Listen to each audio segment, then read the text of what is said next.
Hello, everybody. This is Purge. Coaching is going to be a long one, about 2 hours, so FYI. I guess you probably already know that because you clicked on the video and it said 2 hours. But yeah, this is for players between 1400 and 2200. This is a 5-stack doing battle cups and things. Things they wanted us to focus on. Let's see. So this will be more like Purge Cast the Pub, I guess. Maybe not Cast the Pub, but yeah, it's kind of similar. Tactic is you're trying to play the game with 4 players, and your position 1 is getting a lot of farm. That way they can get relief. It's like a 4 protect 1 kind of a thing. Questions on, or they want me to comment on team coordination and team fights, and how could we end this game earlier? You had the feeling that you almost threw the game. The game did go really long, so probably that's probably true. And finding the right items from Legion Commander. Okay, I'm gonna mostly skip over the drafting stage because I think it's mostly irrelevant for lower MMRs. But picking supports right away is a little dangerous. Picking Silencer this early is a little scary. Spirit Breaker was a smart pick. Legion's fine. I'm sure that a lot of these are just like comfort picks. That's why I feel it's a little bit unnecessary to analyze the draft myself. But the main thing is that Silencer is dangerous to pick here because you don't know what any of the matchups are. And if they pick a lot of running you heroes like these, then Silencer is not very good at preventing them from running you down, basically.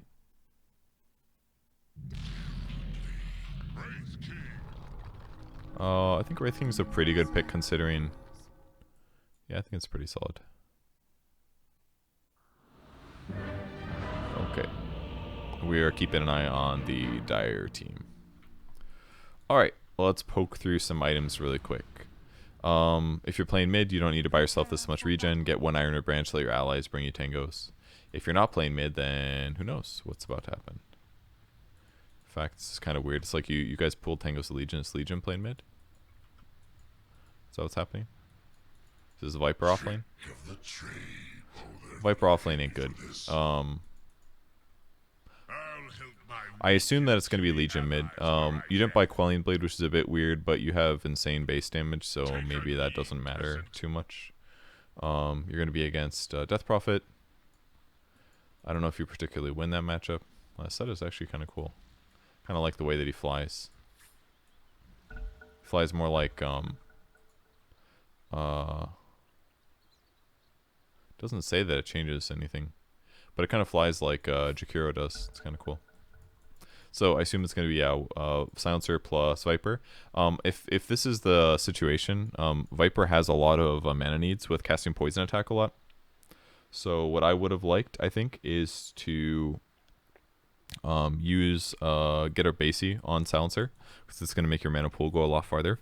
2 Clarities I think is a little bit unnecessary, because that's 100 gold towards what could have been the Basie. Obviously, you kind of want to win lace as well, so you can chase better, but I think if you just spend your money on a Basie right away, it's going to go a lot farther, and it's going to help you guys both cast more spells in the lane, and therefore pressure your opponents better.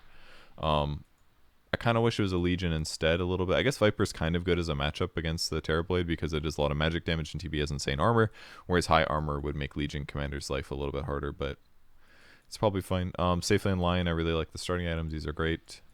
And Wraith King starting items, these are really good too. So can't complain. I'm kind of curious why you guys did Legion mid, but as a whole, not a huge deal. Not bad at all.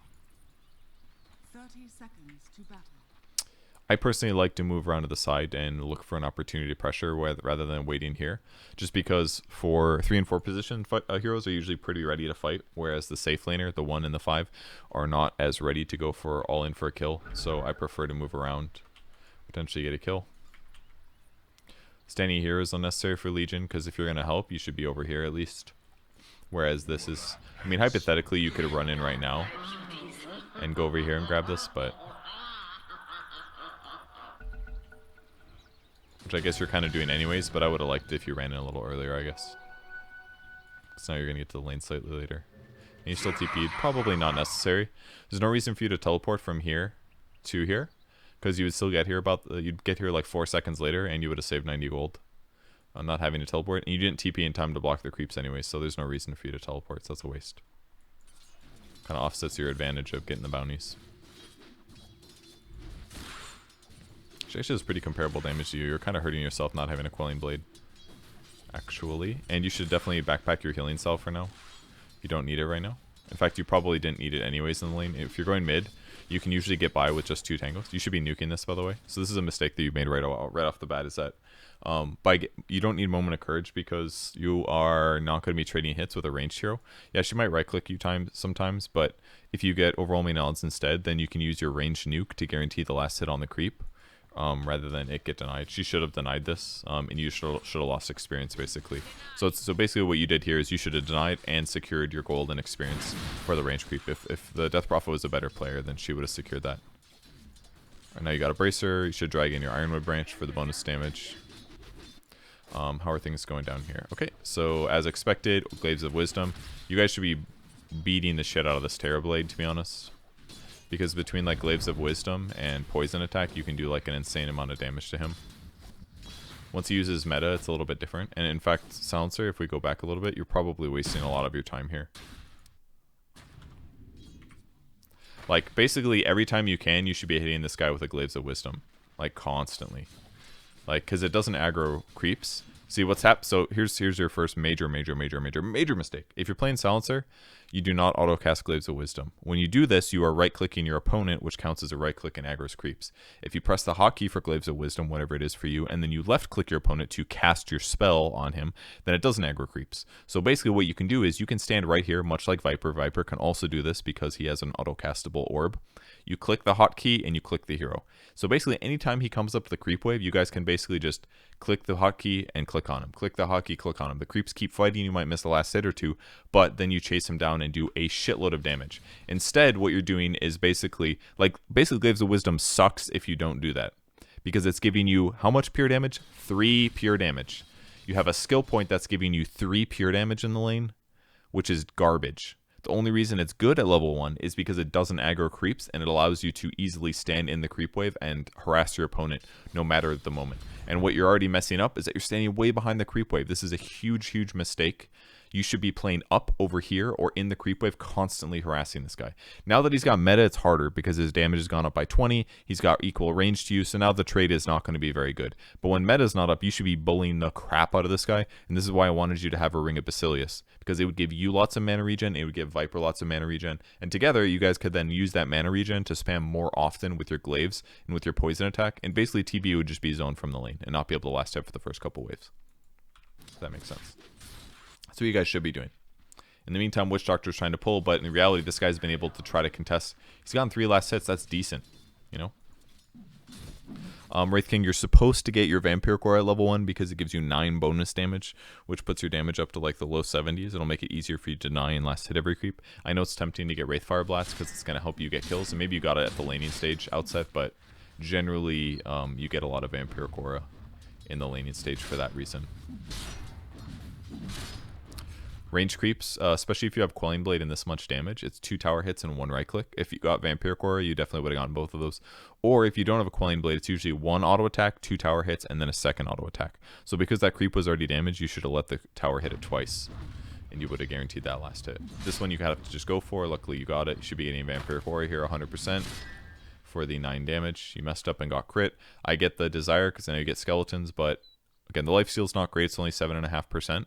But the 9 damage is basically to make sure that you don't miss any last hits. And if you had gotten it, a little bit more gold and experience and denies over the course of the laning stage. Lion has done a pull here. This lane's kind of hard for Lion because he's not a very good 5 basically because he's individually pretty squishy. His movement speed's a little low and he's got a stun, but if either of these guys try to fight you to the death, you're going to die. But what you should be doing typically is trying to zone them from the lane. Luckily, Spiritbreaker doesn't have an Orb of Venom, so it's a little bit less scary.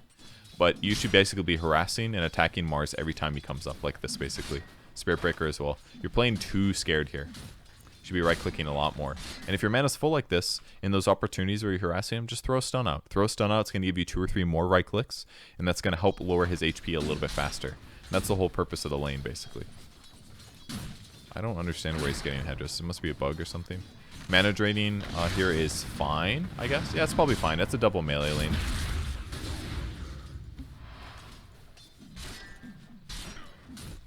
You're playing a little too scared line. You should be bullying a lot more, I think. You have to worry about like a stun into spear, but like see how far back you're playing? Every time this Mars comes up for a last hit, you should be attacking him once or twice. If you don't do that, he's basically laning as if you're not there. Like, you could be right. You could have right-clicked him like 3 times there, but you didn't. You sat around waiting to get a deny. That means you're not accomplishing much in your lane. Your goal should be fighting heroes, not necessarily just sitting around waiting to get last hits. Let's check in on the mid lane. 2 points in Moment of Courage is fine. I would kind of like you to get a relatively fast boots. That way you can approach like this a little bit more often. But she is a little bit hard to trade with because of Spirit Siphon. Playing creep waves is great if you can get the deny. It's a good time to run away. You need to just disengage whenever she casts that on you. I like your skill build though. I think this is the right thing to do. Basically, just you need a 1 overwhelming odds to snipe range creeps, I think. Even though it's pretty crappy damage. It's only like 50 damage. But overwhelming odds for range creeps and then maxing out these 2 skills is going to give you the most longevity in the lane and allow you to keep staying and fighting. That kind of a thing. But again, the only thing you're kind of really missing is Quelling Blade. But it seems like your last hitting has been fine regardless. So it's probably not a huge deal. Don't use nukes for last hits like this unless you really need to. I don't think you needed to do that there. You could have attacked. Because now you spent 110 mana. That could have been used for press the attack, which keeps you in the lane longer. AK gives you 120 HP.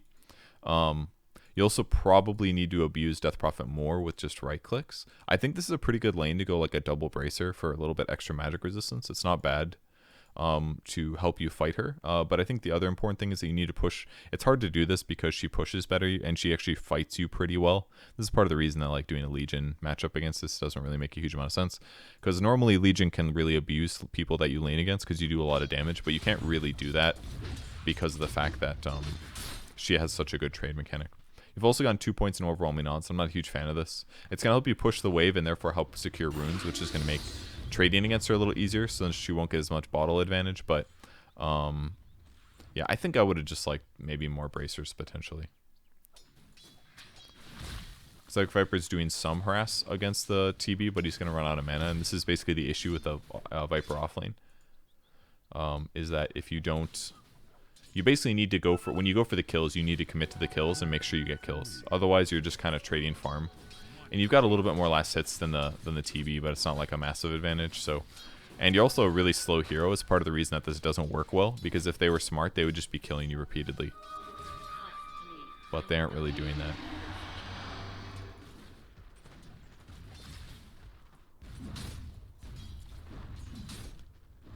Finally picked up Vampora. Picked up a Belt of Giant Strength. That's a decent way to start this. Side pulling here is not going to work because the creep waves are going to meet. I don't like 2 points in mana drain very much. It is kind of good against Mars, I guess, but this is in some ways good. But you should, like, for example, if you right click here, maybe he dies, in my opinion. Because it just needed 1 more right click. You mana drained as if like the movement slow was going to make the difference, and maybe it got like 1 more right click from Wraith King, but after you mana drained him to empty, you probably should have just started right clicking instead. I think that would have been better. You also shouldn't buy these components, I don't think, before you finish your boots. I think going boots first is better, but I do like that you're rushing Tranquils pretty quick, because it's going to definitely help your laning stage. Not the hugest fan of the Buckler pickup, personally. When you regen, you should drop your Bracer. You should put your Bracer and your Wand in your backpack temporarily, because it'll give you a little bit more heal. Jungling here is fine. Viper, you shouldn't be using poison attack unless you're planning to use a lot of poison attacks, because otherwise you're throwing your mana away. And you should be committing to some of these kills. And basically what's happening, from what it seems like, is Silencer is like fucking you really bad this game. Silencer, you've done almost nothing in this game. You've gotten 3 denies, and that's it. I missed a lot of your like level 1 to level 3, but basically it seems like you've done very little to make sure that TB has a rough lane. And now you're leaving Viper solo, and you cannot do this for atypical offlane heroes. The reason Viper has to play back like this is because his hero is slow as hell, and because they can kill him with basically 2 or 3 of any heroes. Because if they go on him, he's 280 movement speed, and he's not going to be able to get away. If you leave this lane in the attempts to make your carries lane easier, now your Viper's going to have a hard time, and he's not playing a hero that's going to work particularly well in this lane. So you need to stay in this lane, pressure Terrorblade constantly when he's going for last hits, and help Viper get kills. If you do that, Viper will catapult ahead farther, and that's going to be easier for Viper to stay in the lane by himself. Then that gives you more time to be able to leave and go do other things instead. That's basically what you should be doing with your time. But if you see how he's playing, he feels like all he can do is cast Nether Toxin and walk away. And if he does this, he doesn't even feel comfortable staying for last hits. He's got Power Treads now, so he's a little bit faster. But like, if you rotate top and you're not getting kills, you're screwing your Viper, and it's not really helping you that much either. But imagine if you're here to help with Spirit Breaker. You cast like 5 poison attacks, and he runs out of, and he gets ends up dying or something. That's a lot more dangerous. He's gonna get gone on now. SB runs forward, but now he's out of mana is the issue. And again, this is the problem. Not fast, needs mana, and ultimately this guy killed the Wraith King anyways, which I'm sure shouldn't have happened. Oh, he aggroed probably aggroed a hero. Oh, tower started hitting him. Yeah, this is unfortunate.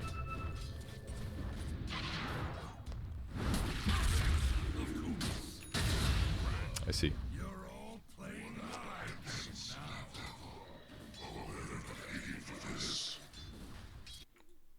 So obviously that kill shouldn't have happened, but he probably right-clicked an enemy hero, or the tower changed targets, and he was the closest to the tower, I think. So just a bit of unfortunate positioning type stuff. If you're trying to gank mid silencer, this is not where you should be standing. You should be standing over here. If you're ganking, you want to stand behind the opponent. That way when you go in on them, you have more opportunities to right-click them before they escape. If you approach from the front, you're going to get to here, and you're going to cast Arcane Curse, and then he's going to see you, and then he's going to run away. And then you basically only get to attack one time. But if you stand over here and you try to go in, then he has to run past you to get to safety. And if you run over here and they go on you, okay, you've got boots, you run this way. Are they going to chase you? Maybe, but if they don't have boots, they're probably not going to kill you anyways. So by standing here, you've basically done almost nothing for 8 minutes here. You've gotten one last hit, 3 denies, that's it. And now you're level 3 at 8 minutes. And now Viper's been pressured by himself. He still doesn't feel comfortable. See, like how he doesn't feel comfortable to come up to the wave? That's literally because you left him, and he hasn't been able to approach. But again, if you had just a Basie from the start of the game, and you pressured the TB correctly, TB wouldn't have 4 Wraith Bands and a Magic Wand at 8 minutes and 35 last hits. Basically, all the supports in this game have done almost nothing, is what it seems like to me. I have not felt their presence very much at all.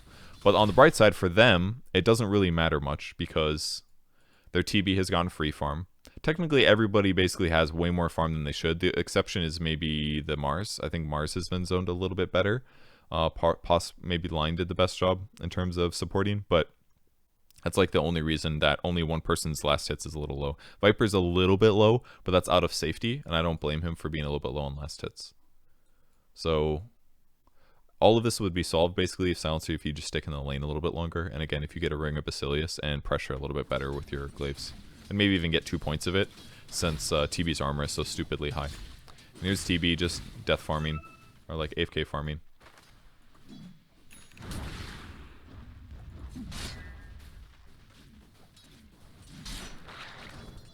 Mana draining is not really the best use of your time, but I mean, Wraith King is not so much about fighting right now, so I can kind of get why it doesn't always make sense to actually go into engagements here, but you should have turned and stunned probably, but it looks like he got it anyways. You have died, but he got a kill, so it's kind of worth it. One of the other reasons that this is kind of bad for Legion to be sitting mid like this is because now getting dual kills is really hard. Like, it's very difficult for you to be able to get a solo dual kill because it's a Legion versus a Death Prophet. So like basically any hero mid, it's gonna be hard for you to solo kill them. But in side lanes, you have lots of sustain. You have lots of your really high movement speed, which is gonna matter more in these like big long off lane like lanes, because the fight could be anywhere. Like if you're here and you're fighting, safety is here. Having high movement speed is good. Or if you're chasing somebody down from here back to the tower, having high movement speed is really good. So that's why it's typically better to have Legion in the side lane. And then if you want to go dual, it's going to be harder because when you move to these side lanes, you have to get in melee range. Whereas if you're just here anyways, it's a little bit easier to get duels off. And also dueling against Sunder is really good. So basically, you should probably, what you might want to do is lane swap. You could come bottom with a smoke maybe. Smoke with like either Lion or Silencer, and then come down to the lane and try to get a kill, I think would be a good thing to do. But the problem now is that Viper has almost no mana because he's been kind of throwing out poison attacks occasionally and wasting his mana pool, and he's never bought any mana regen items with the exception of power treads, and hence why he's in this bad situation in the first place. Now he's got Ring of Basilius, but it's kind of late now because what he really needs actually is a clarity from Silencer here. That was good that you took the outpost. Really good play there. Gives you a little bit of experience advantage. But if we take a look at the levels, everyone's basically under-leveled this game. All these supports are very under-leveled. We're at 10 minutes, nobody's even close. Not that close at least. Line just hit 5. Silencers just peaked over 4, and the enemy supports 5.5. And I guess they're a little bit leveled better than you guys, but everyone's a little bit under leveled this game. It's probably because there haven't been that many kills. Is the reason why. 4 Wraith Bands, eh? If you're going to approach the lane like this, don't run straight through the lane. They're going to see you coming, and that's going to be very obvious, and they walk away. If you want to approach the wave and pressure him, come like this. Come from the side. Then you can get a couple attacks in, or curse him and then attack a couple times. And then maybe Viper could go all in. Use like 5 poison attacks. Go for the kill, you know? But if you run at the lane like this, he's just always going to back up. So you basically create an atmosphere where you barely pressured him at all in the lane. He's gotten enough, more than enough items to go AFK jungle. He hasn't done that yet because he hasn't really felt pressured enough. But the problem is that he's like in a really good place right now. Lots of levels, so many Wraith Bands that he can just sit back and do whatever he wants. And even now he sits in the lane and doesn't have to worry very much either. You really need to give him a clarity push in though. Viper's gonna stack at camp.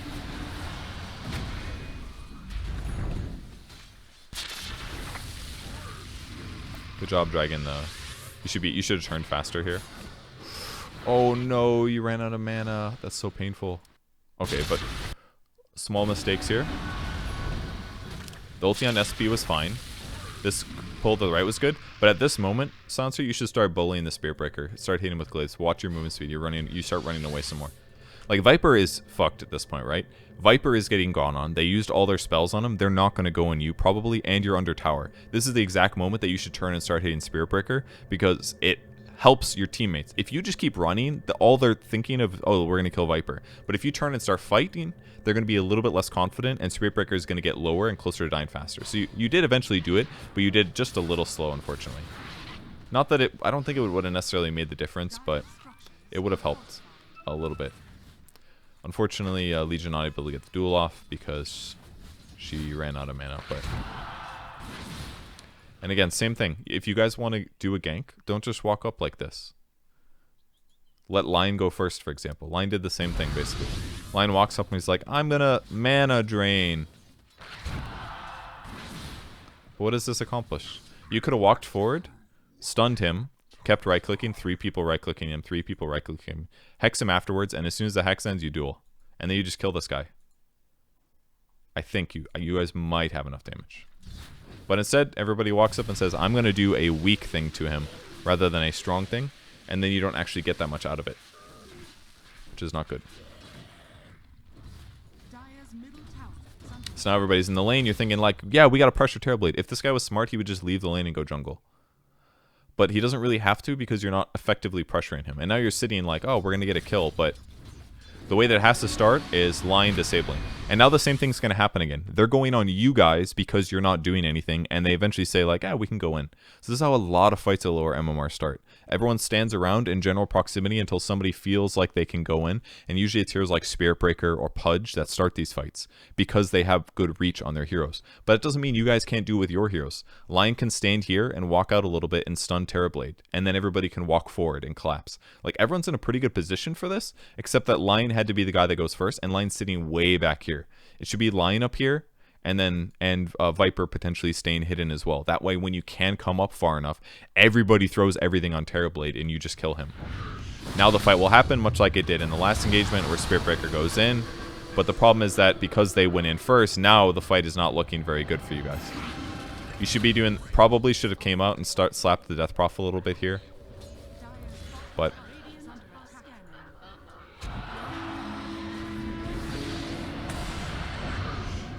not looking good.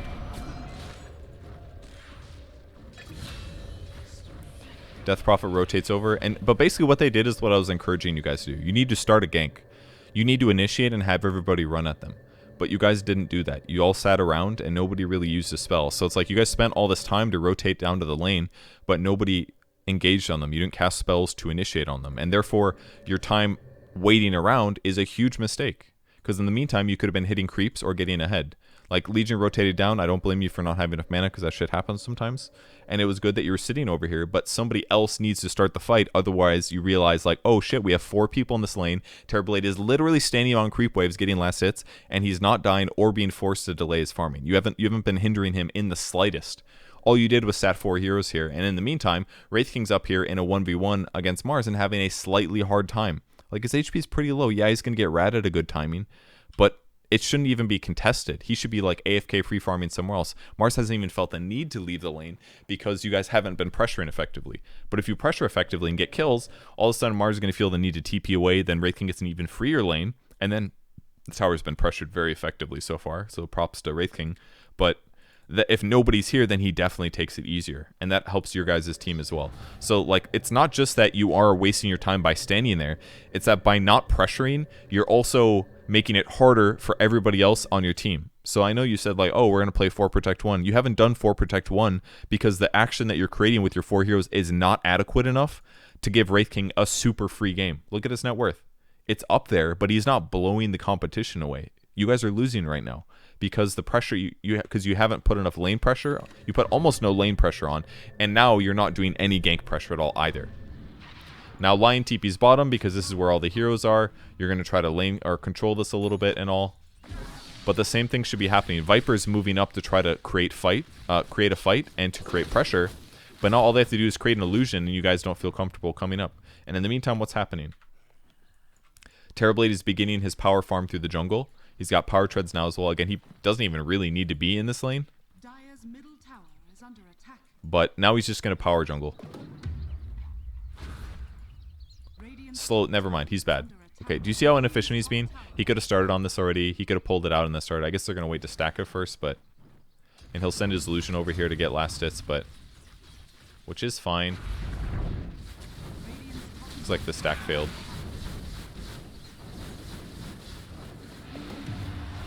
It's a good way to spend his time, though. Now he's power farming. What's your carry doing? He's hitting creeps. This is going relatively well. By the way, Wraith King should have had more items like Magic Stick, Bracer, that kind of a thing. If the Mars was a better player, he would have exploited you much better. He's got 2 Bracers phased. Like this, these items look excellent. Wraith Kings are very empty, which means that he hasn't been as effective in the laning stages as he should have been. And look at this, he's still in a 1v1 situation here. Where he still has to do things to like win the lane a little bit. Like he just spent time stunning Mars and right clicking him in a little bit. If Mars isn't here, he's just killing creeps constantly. He's auto attacking creeps to get those last hits. But instead he has to actually pay attention to this stuff. Which is not necessarily a great use of his time. Legion Commander leveling pretty good, 8 strength. In the meantime, what's Terrorblade doing? Super power farming. Accelerating. His net worth is going to be really strong. I mean, the relic is still going to come at a good time, I think, because you've been greedy about it, but now everyone's coming in to try to kill Mars, which is good. Good dodge. Good kill. Well, I know you made a mistake there, but we will all laugh at you a little bit on the inside. Mana draining here I think was good because you had no other... That was a really good stun. Actually saved his life. That was still pretty decent though. That was like you guys actually did a gank here, which is really good. Hey, don't bark. Sorry about the dog. You can tell she knows she's not supposed to bark. He pushes up on the tower. You guys have heroes in the area. Like, do you see how you did this? This is how you could have done everything on the bot lane this whole time. It just felt easier because he was on your tower and is your safe lane. So you have all this area to spin in. But that doesn't mean that, like, if he's here, you can't jump out from the trees and chain stun him here, you know? But you guys definitely felt more comfortable than normal in this circumstance.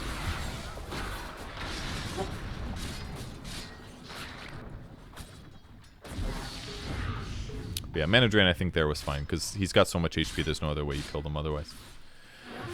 And we still have Legion Commander mid. Again, one of the big issues with Legion being a mid hero at this point is that you don't push waves super fast. You jungle pretty good, but you don't push waves super fast. So like getting the creep wave up to their tower is really hard. That's why their tower is full HP and yours is not. Because Death Prophet can cast like 1 spell, clear the whole wave. But overwhelming odds against creeps is not super effective. It takes a lot more effort for you to push waves. And you have a little bit less sustain as well. Is this a blink finished? Oh, you're going Blade Mill first. Okay. Blade Mill's not terrible this game. It's good against Spirit Siphon, basically, because you're going to offset the heal that she does. That's kind of nice. It's very good against Exorcism and the Harder Nukes. That part's really good. But and it's very good against Terrorblade as well, except for the fact that he has high armor. But he does a lot of damage, so dueling him with Blade Mail on is great. But I would prefer that you get Blink Dagger Rush if you're ever playing like mid Legion, and the reason is because It's going to help you get dual kills. Because again, it's hard for you to get dual kills if you're playing mid Legion. You're probably not going to duel the guy in the mid lane, which means you have to do these elaborate rotations to side lanes just to get dual kills. And very often those aren't going to happen. Hey. Hey. 1 second. I'm going to let her out my door. Alright, I'll let you out. Go bark upstairs. Hey. Hey. Did I say you could bark? Okay. So that's why I think Blink would be better, because if you guys are bad at initiating fights, Blink is going to be far better at beginning these fights, because you can just press the attack, blink forward, and duel a guy, and they're going to die that way. And yeah, you can run forward with phase and get your blade mail kills, and this is going to work as well. Unfortunately, they all ran away.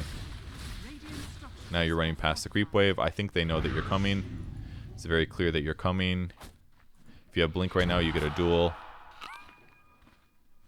This is going to be a really hard dive. So the approach that you guys had there was about right. What needed to happen was Viper, or the line ideally stuns TB right here. If TB's here, when he gets stunned, then this rotation is all great. But if you're not very effective at these side ganks, then this is all going to feel like a huge waste of your time, which it basically is. Actually hitting creeps right here. Oh, that was really, really well done, but a waste.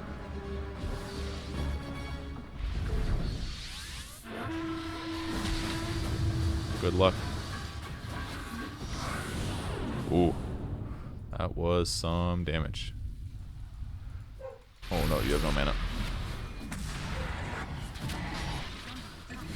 Blade Mail is basically ineffective here. Now you've wasted your time as well, and the fight is over. You guys did that pretty messy. So let's go back and watch the last, like, 45 seconds. So, TB pushes up.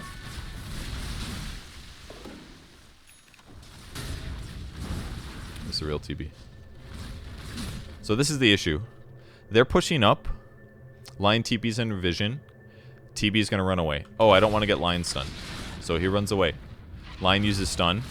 No kills happen. In the meantime, Legion is rotating over. So because you guys reacted late to the push and Lion didn't approach from the side, if Lion TP's here instead, this is more possible to work. If he TP's tier 2 and then runs up and tries to stun, or TP's here, uses smoke, and then runs this way to approach from the side, then you guys can get this kill. Lion approaches while TB's slapping building. Lion impales 3 heroes.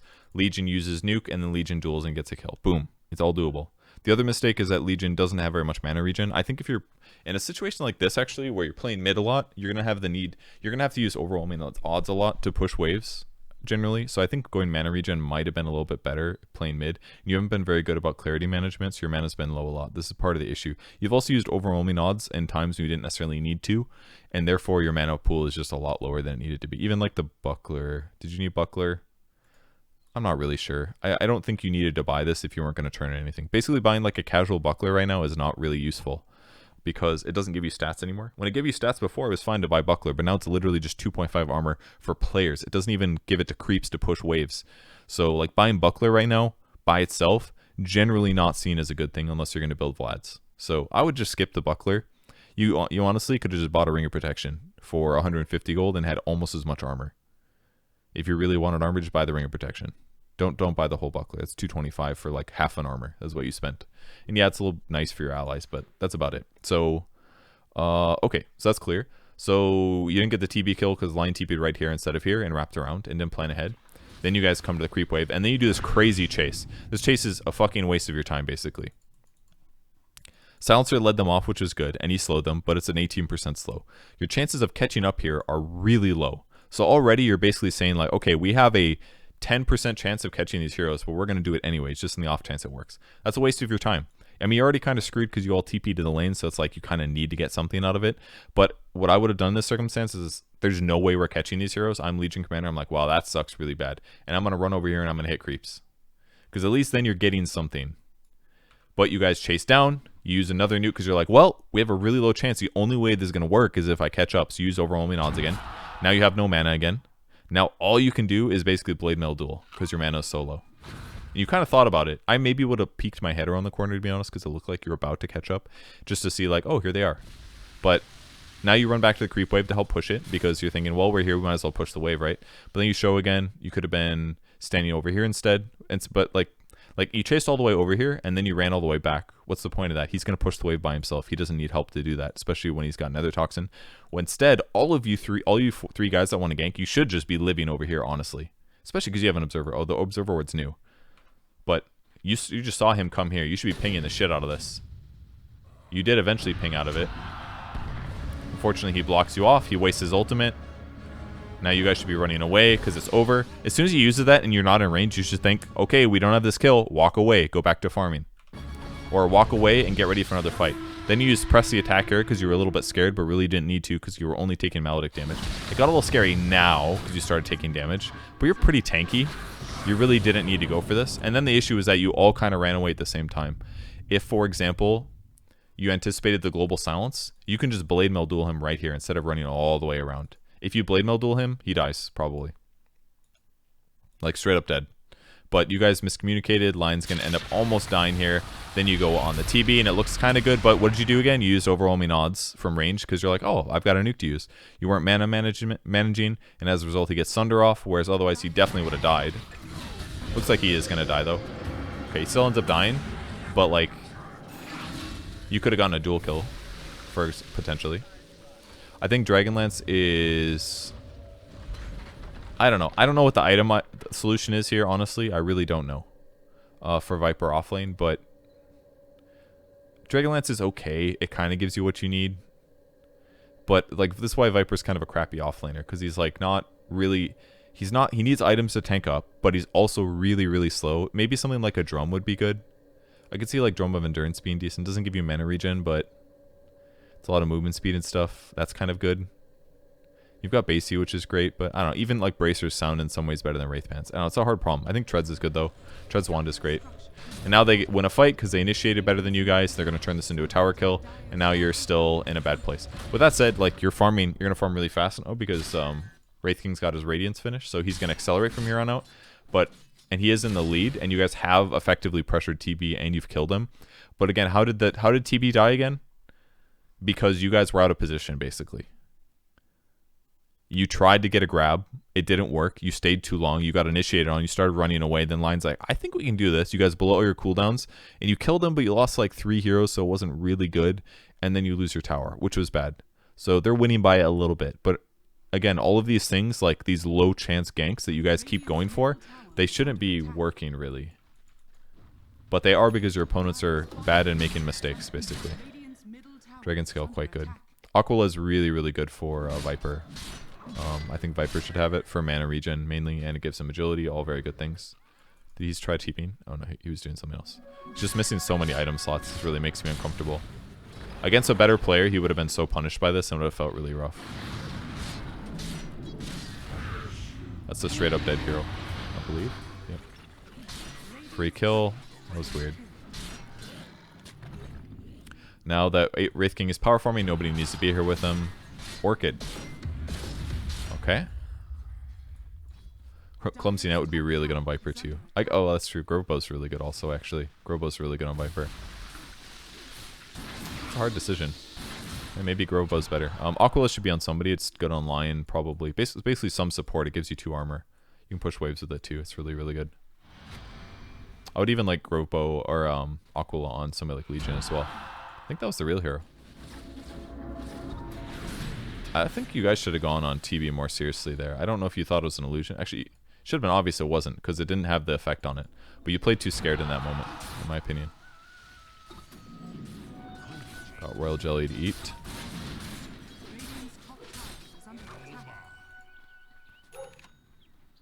Still missing 2 item slots. These could have been really efficient items to make your lane easier. Like, even if you bought Sage's Masks or something. I mean, you don't need the mana, I guess, but... Oh, another thing that most Wraith Kings buy is they get, like, 1 Gloves of Haste just to leave in their inventory, because it's going to increase your farm speed a lot. You do lots of raw damage with Vampire Aura, so, in fact, it is 24 times 50% more, so that's another 12. So it's 36 damage to get 4 points in this.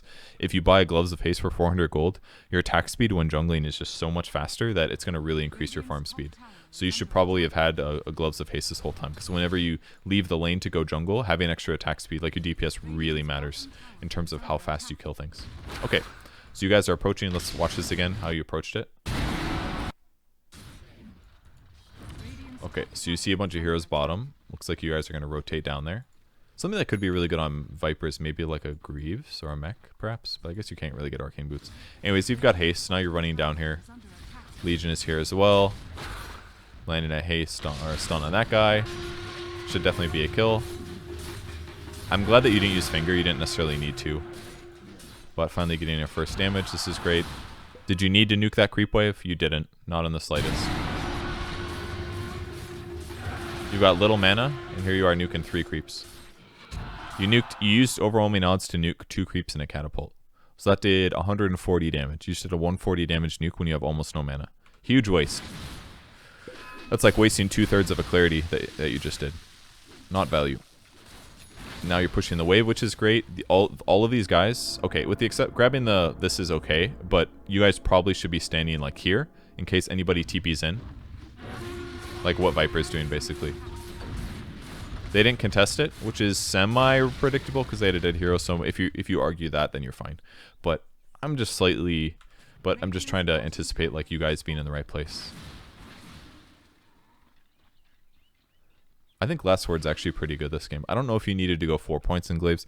I would argue that as Silencer, having 2 points in Glaives in lane is amazing. You definitely need that. But I think maxing it out to 4 points, I think is not good. Because look at the enemy heroes. Spirit Breaker is going to charge into you. And like, think of Silencer this way. You can't well defend yourself if they run at you directly. So what you need is to make sure that you're still effective. That's why I almost always max Curse first. Because then I can cast Curse on as many heroes as possible and sit at the back of the fight and try to cast more curses.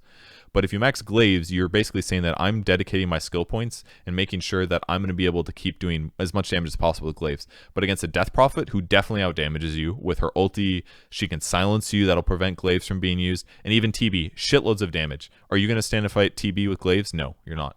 Against Mars, are you going to stand and hit Glaives on Mars? No, he's going to ulti and pin you to a wall and you're going to fucking die. Even Witch Doctor. There's a lot of issues. I would prefer that you get 2 Glaives this game and max out Last Word earlier. Because Last Word's really effective, actually. Imagine silencing Mars, and he throws his ulti, but he gets silenced, and now he can't stun. Or imagine Witch Doctor. Throws Cask, can't Maledict. Or Maledict can't cast. Cask. Or TB.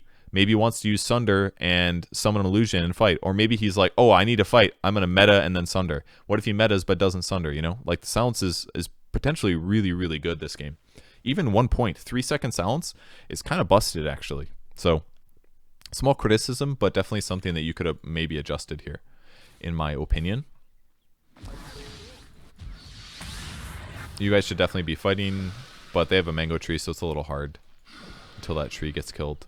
Oh, you have a Tango online. You should have eaten this by now. You guys should be playing in this area. It's right for you guys to be playing here, but part of the issue is that you haven't dewarded. So usually what you need to do at this point in the game is whoever the 5 is, you need to buy like 5 sentries. You need to come over here and deward this area. Because you guys are right that you should be playing here, but you're not doing it because you don't have vision. They have a mango tree. You eat it with your Tango. I don't know if you have any other way to kill trees, but I think that's it. Quelling Blade on. I know Wraith King has a Quelling Blade. Probably hasn't used it yet because he's still got empty item slots. God, these damn empty item slots. Painful to see. Then come over here, put a sentry down, check for wards. So basically, check for a ward here. That's why putting a sentry is here. Good there. A sentry here would be okay, but they've got a mango tree, so I doubt they have a ward there. And now let's check to see where their wards really are. Hey, there's an observer ward here. You would have dewarded it. There's a sentry here. They're basically trying to control your guys' area. But if you sentry here, get a courier to fly up here, then you'll spot the ward. Then everything's going to be fine. And then it's going to feel easy for you guys to move through this area because now they don't have vision. Now you can basically play in this area instead. Play here, then you can either jump down to gank people here, or you can run mid to gank people here. And then Wraith King, what he can do is basically give up top. Then he can go mid with his skeletons. He spawns skeletons here, pushing this in. So now, basically, imagine from their perspective, if they don't have this ward here, they're going to feel scared to enter the jungle because they know that you dewarded there. They don't know if you're going to pop out here. They don't know if you're going to pop out here. If Wraith King pushes here and maybe Viper pushes out bot lane, then you have these 3 other heroes, Lion, Silencer, and Legion, ready to jump out in either lane. So now if they come to defend it, all you have to do while hitting creeps here is say, oh shit, there's somebody mid. Then you go, do, blink duel, dead hero, dead tower. Or down here, oh shit, here's TB pushing up, do, blink duel, TB dies as everybody pops out of the jungle and kills him. Or maybe it's Witch Doctor entering the jungle. Now you just pop out and kill him because you have vision control. But if you don't have vision control, they're going to feel comfortable not worrying about this area. And now they're going to feel comfortable coming up here because they know they're not getting flanked from the side. They'll see somebody and then they're just going to be like, oh shit, there's 4 heroes here. Well, guess we're not fighting. And you guys are going to be like, oh shit, there's heroes in front of me. Well, we're still standing around with 4 fucking heroes not doing anything. This is all a vision problem. It's because your support at this point in the game did not buy sentries. So this should be your trigger for supports. Once this tower dies, buy a fuckload of sentries. That way you can deward this area and get some vision a little bit deeper here or over here or over here. That way you can see if they come and try to enter this jungle to defend it. Therefore, you can then control this area and bounce with ganks between mid and bottom. The bottom tier 2. You shouldn't death push into the tier 2. That's bad generally, because then it's pretty easy for people to TP over here, swing in and fight you, or to generally walk this way and jump in and fight you. But if you control this area, it's really easy for you to jump out and get kills here or here. But because you didn't buy the sentries, you didn't control the area, and as a result, now it's not easy for you to dive here. And now you're all standing around being like, well, what do we do? Well, you gotta buy sentries. You pop smoke. This is another solution. If you can't have the vision, you smoke in. But I have a feeling you guys are doing some weird shit with it, and that's what it looks like. You pop smoke, but you guys are kind of like, I don't know, going somewhere bizarre. You nuked 3 creeps. I know your mana's full, but you just did 160 magic damage to 3 creeps. Probably would have just killed them by auto-attacking, in my opinion. And now, so basically what's happened is, like, you guys don't know what to do. So one of you popped smoke, which I think was right, but what you needed to do with it is force a kill somewhere over here. And now because you guys don't feel comfortable, and you know that they're all there, and you don't have vision, you say, well, we're struggling to get a kill here, so I guess we leave. But the reality is that you need to learn to control that area and to get the kills there. And then you don't have to retreat and say, well, I guess we farm. So all of these like difficulties that you guys are encountering that make you feel uncomfortable and say like, I don't know what to do now. It's all because you don't know how to unlock it. And that's all you need to do. Sentries and hero pressure. You guys had almost all the tools, but all you needed to guarantee was killing the mango tree and controlling the area. And then you could have controlled that. Like, Wraith King's effectively done his job at this point. You didn't give him enough cover in his lane, so he did struggle a little bit. He could be more farmed than this, but he's getting there. He's now out farming the TB because TB has had bad farming patterns and has generally been running at you guys a little bit too much. He hasn't been like the fact that you guys have all stood on their side of the map has done an okay job of actually pressuring him and also made them feel like they all need to stand around bottom because you guys are there. So like you guys have pressured in a 2K MMR way by being in the area and then everyone standing in the same place not farming efficiently instead of TB like power farming the top lane. Like TB should have just instantly gone to the off lane, been pushing out waves and pressuring the tower by himself, and the other 4 heroes, one of them would keep an eye on you and then the other 3 would like farm in other places. This is basically what they should have been doing, like pushing mid. Like if there's 4 of you guys bottom, like you guys haven't had a hero in the mid lane for legitimately like 5 minutes. If Death Prophet just went here and like pushed every wave with Crypt Swarm, 2 Crypt Swarms per wave, she kills your tower in like less than a minute. And then 4 of you guys are standing around bottom still thinking like, how do we get a kill? But they didn't react correctly, and you didn't react correctly, so it feels okay because Terrorblade's farm has been decreased. So technically what you guys did has given you a small advantage in this game, but it shouldn't have been like that because neither of you guys reacted the correct way. So don't think that what you guys did was good, if that makes sense. I want to point out that what you did was good in the context of this game against 2K players, but it wasn't really productive. Legion has gone mid now after clearing some camps. So now Death Prophet will sit here to make sure they defend. All the other heroes are going to rotate because they're like, oh shit, we saw a hero. This is where the fight might be, so they're all going to stand around. But in reality, look at all the farm on the map from the Radiant perspective. Oops, wrong button. Here's a perfectly good creep wave. Here's a perfectly good creep wave. But instead, everybody's just going to stand around mid. What's happening on this other side of the map? Wow, same shit. Look at all these heroes. Perfectly good creep wave. Perfectly good creep wave. Look at all this gold. This is like 250 gold. Anybody could take this. Viper can walk over here, throw 1 Nether Toxin, get the whole wave. Wraith King's fine because he's basically power farming through jungle with skeletons. That's why he's farming faster than anybody else. Because it's easier for him to basically walk away and his skeletons just get gold while he's basically farming like max efficiency. And what's TB doing? He's just farming slowly is the issue. He's got Manta style. He could be sending a Conjure Image Illusion over here. Like, why does he have full mana, you know? Why is his Manta style not being used constantly? It should be. He's eventually moving a dude over here. And they're now doing the same shit that you guys were, but in the mid lane. There's heroes there. Everyone moves over because they feel like this is where they should be. But in reality, one of these guys could be pushing top. The supports could be in this area in case a fight happens. And then if a fight's mid, they just teleport. You just teleport and get there a little bit late. That's generally more... It's better for the game because they're more efficient that way. Now, everybody is mid for some weird reason.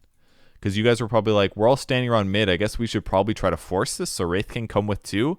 Now Wraith King comes. Now you guys are even less efficient. Because now you've got 5 heroes here. However, what this is going to do is force a team fight. But not really a good team fight. You're going to force a fight that's not necessarily advantageous for you or your team because you're not controlling how it starts. It's kind of advantageous because you have more net worth than they do, but your Wraith King's not that tanky.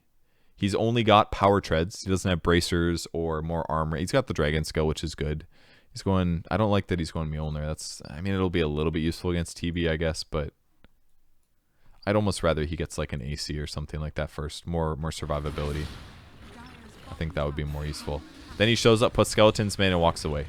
Why did he TP mid here? He could have stayed top and power pushed in this lane. 2 creep waves killed, and now skeletons are on a tower, and it's going to force somebody to come over. And in the meantime, he leaves this. He maybe hits up this camp, hits this camp, hits this camp, hits this camp, then comes back again because at that point they pushed it out twice. So he's constantly farming, forcing them to rotate. Instead, he rotates to somewhere where his team already is. Limits their ability to get farmed. Now they have to run farther away to get creeps because now they say, well, he's already here. So now Legion's like, well, I guess I have to go farm over here. Like, imagine if Legion just stayed here and did what the Wraith King just did, and then instead of Wraith King TPs to the bot lane. Now you guys have forced yourselves to use 2 teleports because Wraith King has TP to a place where people already were, just to get this wave that you guys probably could have just taken earlier by being efficient in the wave. By the way, if creeps are ever like this, Legion, move your camera and right-click a hero on the mid lane. If you do that, then these creeps will aggro to you, and then you'll proc more Moment of Courage. You do this with Legion and with Axe as well. Little tip. And now because you've because you felt the need to teleport to this lane to grab the golden experience, now your teleport isn't ready to teleport mid if there's a fight. So now, despite sitting in mid for like 5 minutes, hoping for a good engagement, which is the right thing to do, now you've lost that opportunity because Wraith King forced you to teleport to be efficient with farm. But you guys definitely haven't been efficient with farm. Like Viper or Lion or Silencer, you guys could be the person that goes all that in this period says, nothing's happening mid, I don't need to be here. Then you just walk top and you start pushing this lane out. Like if your cores aren't doing it, you can do it too. But you just need to make sure that you have a teleport and you're ready to teleport mid if a fight happens. Or if this tier 1's not there, then maybe it's a little bit scarier because then you'd have to TP here and then walk to a fight that potentially happens here. But realistically, they shouldn't be getting engaged on at 2k MMR in these mid pushes. And if they do want to push this lane, they can push it out safely to like the top of the river and then walk away and then go jungle. So it's like they shouldn't be in danger anyways. It's a little bit harder when there's somebody like Spiritbreaker because he can just charge and kind of force fights more often than not, but the reality is that you guys have been standing around a lot and not accomplishing very much. They eventually kill your mid tower by virtue of just pushing it. Spiritbreaker doing the right thing. He's going to go push out top because there's nothing else to do, and they got their objective, and looks like their whole team is rotating over too, which is generally pretty good to do. Legion over to check on bounties, which is good. Now you're going BKB. BKB is good. It's going to make it easier for you to blink duel. You're running the wrong way right now, Legion. Unless you're trying to sprint all the way top to defend the tower, which generally you guys shouldn't do because this tower is really hard to defend. Where you should have gone after this bounty rune is straight back down to push. This creep wave should be pushed out to at least like here. You kill this creep wave, then you kill this creep wave, then you go jungle. And then in the meantime, your supports should be moving through here and de-warding a lot. See how much you're letting them control this area of the map? And it just makes the game really hard for you guys to get kills. Then you go to push mid. Now you see everybody top. Viper TPs because he's made a huge mistake. Thinking like, guys, we can defend this tower even though they're all here. He gets engaged on. Now he gets dived by 8 different directions. Now everyone else feels the need to TP because like, hey, maybe we can save him. Now he dies. Shouldn't have been done. What should have been done instead is everybody is efficient. One guy pushes mid hard. One guy pushes bottom hard. You guys get a bunch of gold. You guys are able to pressure the mid tower. But the problem now is that they all walk to mid top, so they can probably teleport to mid to fight. Spiritbreaker can't, but you guys get a mid tower. This is actually beneficial for you. It's probably better, even though you lost a hero. Skeletons. See, like, the skeletons are basically doing the job that I've been trying to tell you guys to do. Go push out lanes. Skeletons will destroy the mid lane and keep pushing the creep wave. That's what you're supposed to be doing. This creep wave should be, like, on the tier 2 tower. Imagine if, like, Legion had stayed bottom, pushing this out, and you guys still took the mid tower. Well, then what happens afterwards? Everybody just rotates bottom and gets ready to dive this tower. They'll rotate to here. All the creeps are on the tower. You maybe get one person to sit over here for vision to see if they TP, and now they just don't feel comfortable fighting or in that area, and you just get a tier 2 as well. But you guys kind of got outmaneuvered. You're thinking like, oh, we all need to be here because there could be a fight, and that's slightly true because the tier 1's dead, but oh god, you bought a Bloodthorn? I forgot that took a Hyperstone now. I mean, it's kind of good, but I just wish he had like more mobility and more raw HP potentially to be able to walk in. Even like a Windlace. Like if you have 2 empty item slots for 25 minutes, you're making a mistake. Put a Windlace in there at least. 250 gold, 20 movement speed. It's going to be, you're going to get from camp to camp faster. And when you run in during team fights, you're going to be in melee range quicker. At minimum though, you need a magic wand. There's no reason you don't buy a magic wand. The heal, the mana pool, it's useful. It definitely pays off. Good duel here. Guys got a big kill. This is great. So why did this happen? Let's go back and check. You guys kill the tower. She TP's in really aggressively. And what did you guys do? You did the smart thing. You sat back just a little bit while she's teleporting in. And you waited until it was finishing. I like what Silencer did. You backed away for a second. I don't know if you did this because you were trying to make sure you got the kill or because you were scared because the creep wave came. But if we check their vision, they actually don't know that you guys are still here. And by the time she does, she stops paying attention. Lion gets in position to hex, which is good. And now the fight is really easy. Witch Doctor did all he could basically, but there was not much they could do once the duel gets off. Then you guys get 2 kills, and now this is easy. You just need to like defend the catapult and take the tower. Wraith King, you went a little too far back here. Now they can't fight. Alright, they're gonna fight because they're stupid, but this is not gonna go well for them.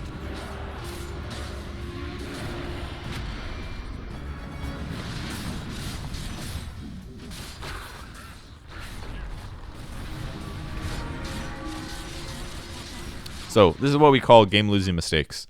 Death Prophet didn't cancel her TP, despite seeing Lion and Silencer there. You guys didn't execute it very well, but they were stupid, so their TP continued, and you got to fight, because you guys were all together. So basically, for like 13 minutes, you guys deathballed, and finally they made catastrophic mistakes that got you a really good team fight that allows you to push.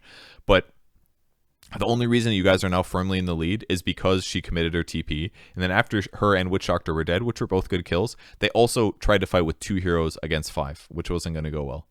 In the meantime, TB's still AFK farming, but again, he hasn't been farming efficiently because he's not microing properly, so his farming speed compared to Wraith King is not going to be as good. But in reality, he had a very good early game. It's just if he was better at farming rapidly, he would have been like really stacked at this point, like almost equally stacked as Wraith King. And because Wraith King spent his gold inefficiently, TB could have, if you guys took a normal 5v5, TB definitely could have matched or beaten you guys in a fight. Death Prophet's really farmed as well, generally farmed.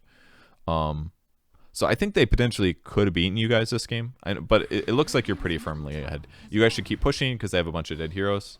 Let's look at it from your position. What are you guys doing? You're leaving. Death Prophet used ulti.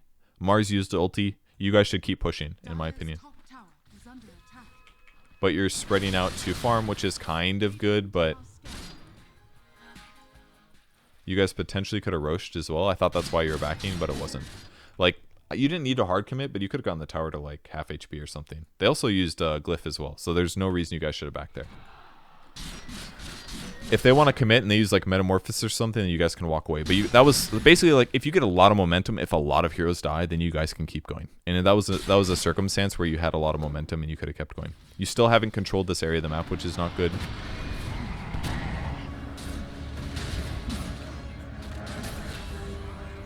Viper a little too vulnerable here. This is basically you don't have enough HP.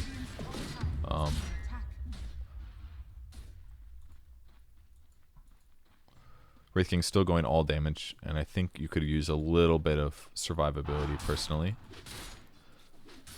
Now you're pushing out lanes, but Silencer doesn't need to be here. This could just be 1 hero showing instead of 2. You should be sprinting forward to get to your next push. Like, you know the creep wave is coming. If you're going to kill the neutral camp, you got to do it faster. Kill the wave, blink forward, kill this really rapidly, and then come to the wave. to keep pushing. Sounds so you don't need to be here, standing right on top of the wave. What is this? I don't know why you didn't finish up. Maybe because you want to be here for this, but or maybe cover him or something. Okay, cool. Mango tree's finally gone. Now you guys are finally controlling this area, which is really useful.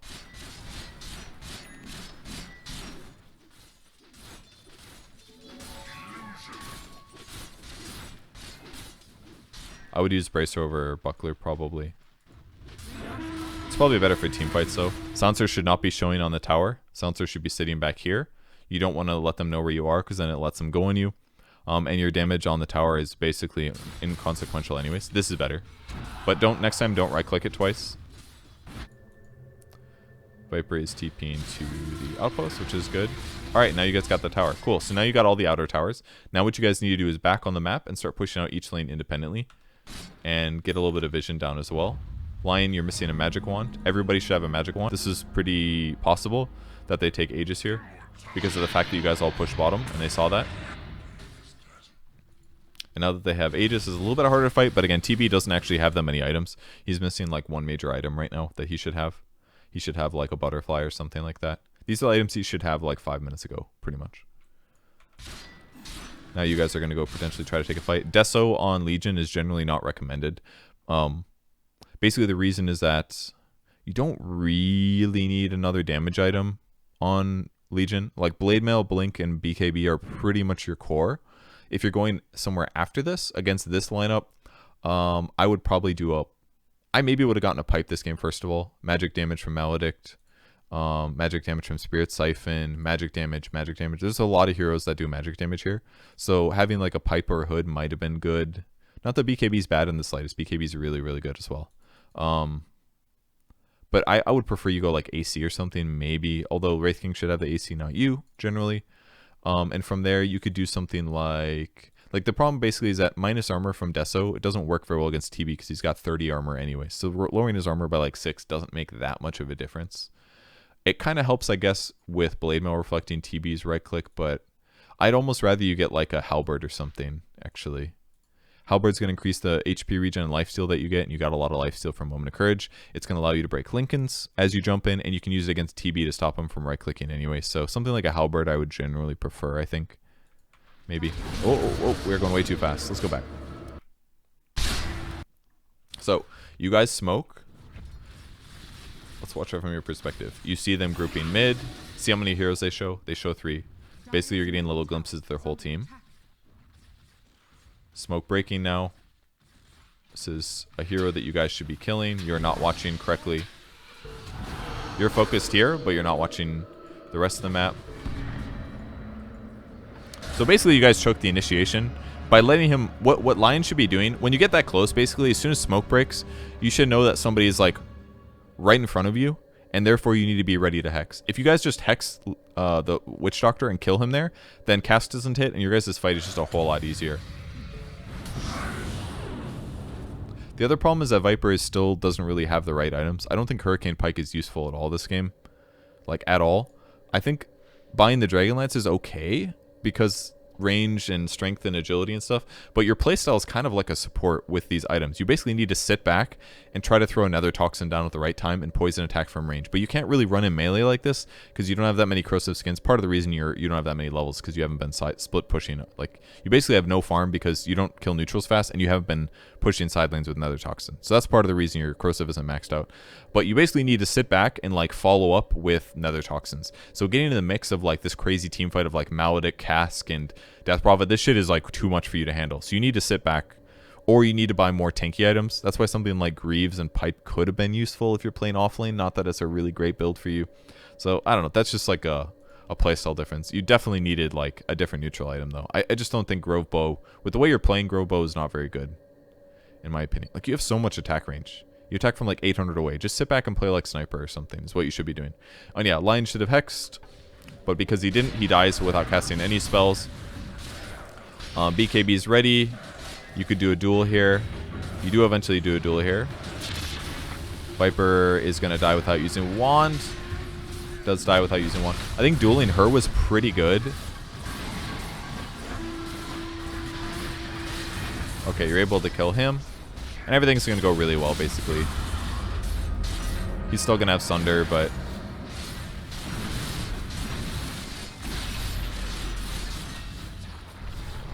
Okay, this ended up going really well. And I think he'll win this because he's got enough armor. And nope, JK didn't have his Manta up. So Wraith King just AFK killed, or right-click killed him.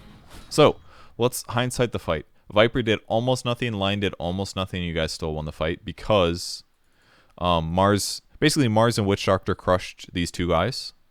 And I don't know how much Spirit Breaker did, looks like he didn't get his ulti off. But basically the duel was good, it guaranteed the Death Prophet kill because she didn't stay far enough away from you and she didn't have Spirit Siphon going, I don't think. She didn't have BKB either. But she should have stayed out of melee range from you probably. Anyways, I guess she couldn't because you were BKB'd, but still, she shouldn't have been in melee range against you, most likely. She needed to play a little bit more out. And basically, Wraith King and like the Legion duel kind of won the fight. I'm sure that there was some stuff done by... Yeah, basically, the Silencer did almost nothing as well. Basically, these two people carried you in the team fight. And this guy was the only guy that did anything. The problem was that basically he didn't want to use meta. He didn't want to use meta because he had an Aegis, but he probably should have just meta'd and fought. And then maybe with the Aegis he comes back, you know, because basically he did nothing. He tried to like kill Legion and he didn't quite succeed, so he lost his Aegis. And then when he finally popped meta, the fight was over and he was basically by himself. So he got some kills, but he needed to like meta right away and fight, most likely. So the TB kind of messed up, effectively. Okay, so that's what happened. Because he can basically crush Wraith King. Wraith King has almost no armor. He just had to kill him twice earlier. And he could have done it with a little bit more backup. So you guys win the fight because they played worse than you.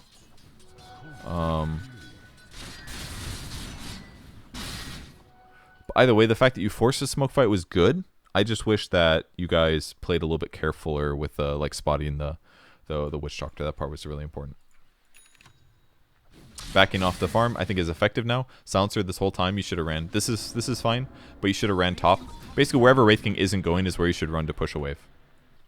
Especially now that almost all the towers are dead. You can basically go wherever you want.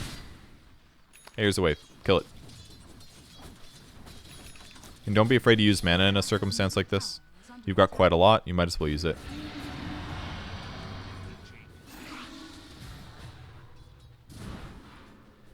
Weird.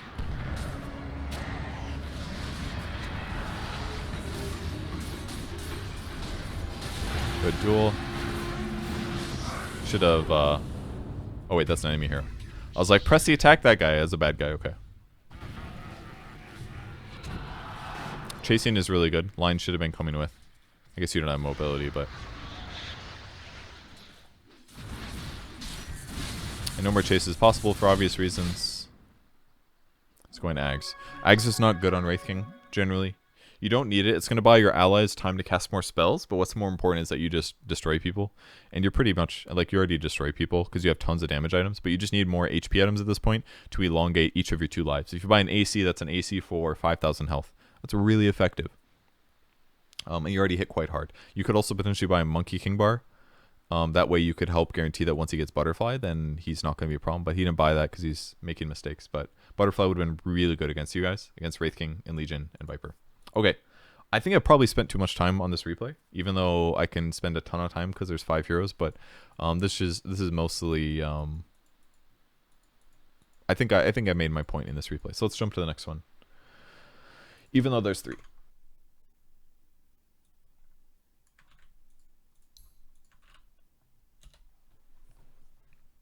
When I'm talking about all 5 players, there's tons that I can talk about, I suppose. Okay, let's hop in. I'm sure there's lots of other late game stuff to talk about, but there's so many mistakes constantly being made that it's very easy to get focused on the early game stuff.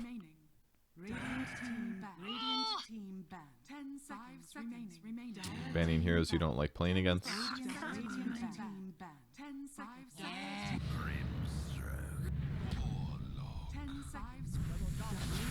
You don't always want to pick both your supports right away, basically, because then it makes the lanes kind of easy for your opponents sometimes. Pick Bounty Grim. This could be a dual lane, could be separated. Picked Legion again, seems to be your hero at the moment. They've picked Mars. seconds remaining. Best pick Viper again. I'm assuming you're doing the offlane Viper again. 10 seconds. Peel's relatively good against Viper. Because you can swarm Peel. Viper's AoE is not great, but if you get a lot of nether toxin levels and put it on the ground, then Viper or Peel breaks and you can't spawn more illusions. So it's kind of good too. 10 seconds. 5 seconds remaining. 13 pick. 10. Strong spirit. 10 seconds. I really like their lineup. It's really good. 5 seconds. Basically, they have great team fight. They have good poke and catch between like Grimstroke, Mars, Bounty Hunter, Storm. They have way more mobility than you guys. Your mobility is limited to like Legion Blink, basically. Viper's slow. Shaman is kind of slow. Like Shaman can chain disable, but like, and you have good, decent team fight with Warlock, but like your guys' catch is basically Legion Blink or Shaman disable, which just feels a lot harder. And then your last pick is an AM. AM is pretty good, very good against Storm Spirit. In lane, it's okay. I don't know if it's great against PL, I guess, but I don't know. If you guys do offlane Viper again, then we might have some major problems here. We will see.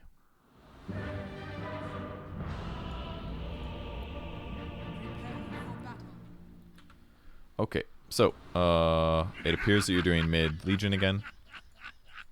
Probably still should go Quelling Blade, honestly, because it's a lot of damage. Think how fast you'd kill neutrals and lane creeps if you did 18 more damage for only 150 gold. Like, you should probably buy it. Looks like you're doing offlane Viper again. Again, one of you guys needs to buy a thingy-mabobber. A Basilius.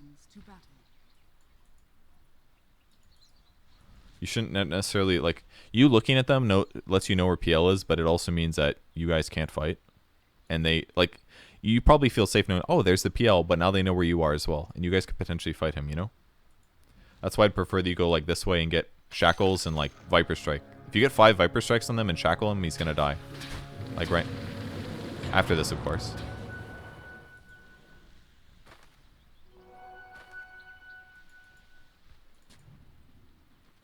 Going mid to put a sentry to... I don't know. Your chances of finding the ward are kind of low here. This is kind of a waste of your time. You could have given him a sentry instead. Now you're going to have to run all the way back top, but you're getting here late, you know? Like, this is seconds of lost time where you could be beating on Grimstroke. Try not to poison people unless you're going to commit with 5. Like, if you're not casting 5 poison attacks on somebody, you should not be casting it.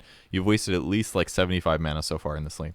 You casted twice on Grimstroke, and now you casted a third one. And then you didn't react to Shaman coming up.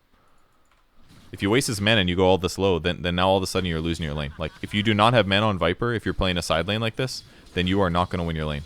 Your damage is 51, so even contesting last hits is really hard, and he's got a Quelling Blade. So far, Shaman has been playing the lane pretty decent, I think. Kind of wasted a lot of sentries here. It's a lot of gold you could have spent on a Basie or something. Legion against Storm. Doesn't look super easy. Basically because he's going to get in melee range and then cast Remnants. If you Remnants like this, you need to run north to get out of the fight. Because you're kind of taking a lot of damage here. Oh. Interesting teleport. So the reason this probably worked, you basically teleported in a really good location. That's really good gank by Shaman. So it kind of worked out, actually, because you can basically fight to the death with regen. The Bracer helped too. A little bit of magic resistance, good damage. And press the attacks, a lot of HP, obviously. So, okay. Not bad. Works out. You win the Storm trade. Now you're going to have to run back top, but it's kind of working because the lane's pushing anyways. This is like perfect time to gank. On the bot lane, how are things going? So, your goal as Warlock basically is pull, out-trade the Bounty Hunter, which you should be able to do with the power of Shadow Word. I like that you have a Headdress. It's going to stabilize your lane more. Unfortunately, though, sometimes he's going to lose mana. I don't think you needed to blink away. You could have potentially traded him. Like, you'd take 70 damage, but it's 12 gold, you know? Like, drain his mana. It's probably more useful. Good attempt at the pull through. This one's really hard to do. Oh, no. Oh. Goodbye, Courier. He'll catch him eventually, yeah. Oh, we have a PL kill. How did this happen? I kind of like that you went 2 disables, Shaman. Because Viper basically brings the damage. It's insane he doesn't have Doppelganger. This is just a huge mistake. Alright, first mistake, Viper. You're not attack moving. You need to attack move. Attack, move a little bit, attack, move a little bit, attack, move a little bit. I know he's disabled and it looks like you have a sure kill. But you should be like here right now. You should be here right now. You should be here right now. You did it now, but it was really slow. If he has Doppelganger, he can dispel your poison attacks. So if it got to like 4 stacks, you could Doppelganger remove him. Then he would be far less in danger. But considering that you have a lot of damage with your mid and your offlaners, like having disable is really good on Shaman here. I like this. You don't need to rush Wand. Magic Stick alone is fine. Try not to finish it. Instead, buy some other item that you'll need a little bit quicker, like a Boots or something. I'd prefer that over what you did. You're bringing a lot of mangoes top, which is fine, but this could be clarities instead. Clarities are more than twice as valuable in terms of mana gain. But again, like it's the same for every time that you do this offline Viper thing.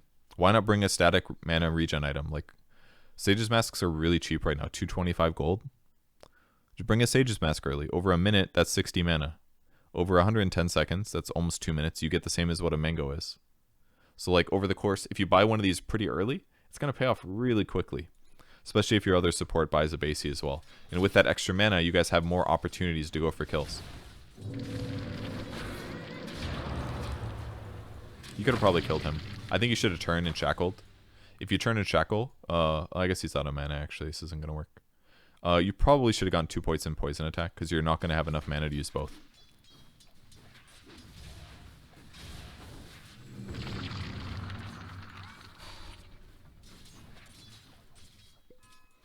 I don't know why you ran all the way back here.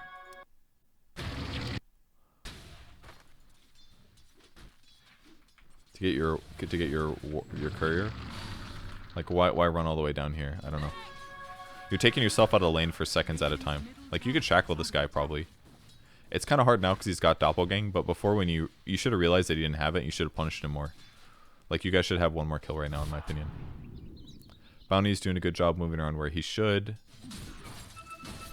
Draining his mana is great. That should give him a pretty easy time.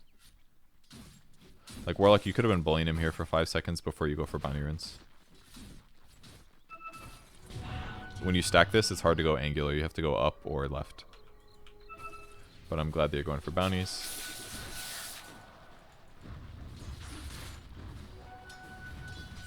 I really would like to see you get a Quelling Blade. I just don't think you... I don't think it's worth delaying or skipping. I think in this lane as well, I don't think you need 2 points in the overwhelming odds. Same point as before.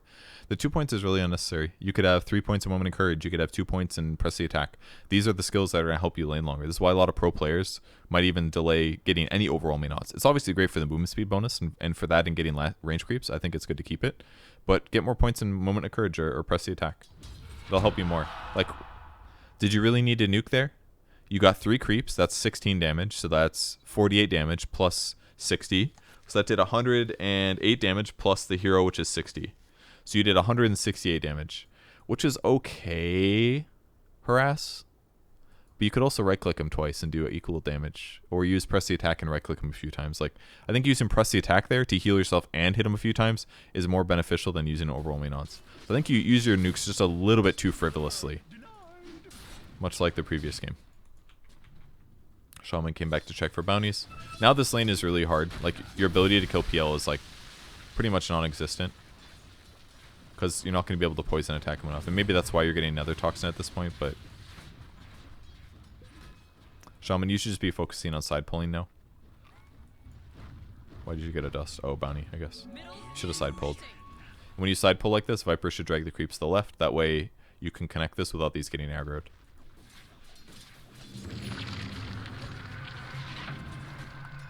Attack this twice for the gold. There we go. Shaman went bottom. Again, this is an okay time to gank because the wave is pushing, but...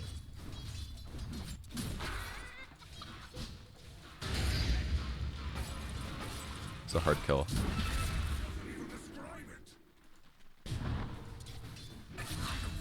Okay.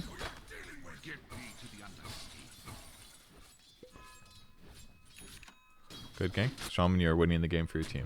That is without a doubt the reality.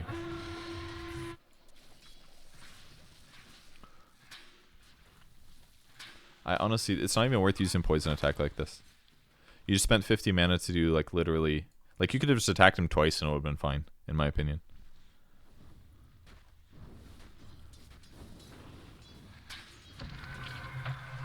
Attack this twice for the gold beauty. I would honestly consider just nether toxing this, yeah. Next time though, put it a little bit more left. Because when you basically put it down as if the creeps were going to stay still. What's going to happen is they're going to run back and forth. So you should center it more like this. That way you can stand here, they'll attack you a little bit, reflect corrosive skin, and then they'll aggro back. And then at this point, they'll aggro back again. So if you put a little bit more left, it's going to be more effective. All this time is just wasted. You see what I mean? All you did was like aggro the creeps. You didn't actually like allow this to do damage, which is not good. It is not safe for you to go for these solo kills. And once again, this is kind of similar to last game. The 4 position kind of ditched Viper at this point. Viper's been able to do more in this lane, but I mean, Viper also messed up by trying to go for the Grimstar kill. You're not going to kill him by yourself, especially like the best you can do is stack poison attack 5 times eventually and kill him. But it's not safe with both of these guys in the lane, especially because PL also has treads and he can easily show up to the fight and get a kill on you. In the meantime, what has happened bottom to see if this is in any way worth it?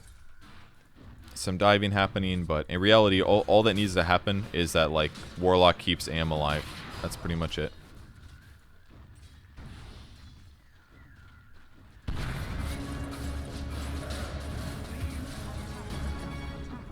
Dire's middle tower is under attack.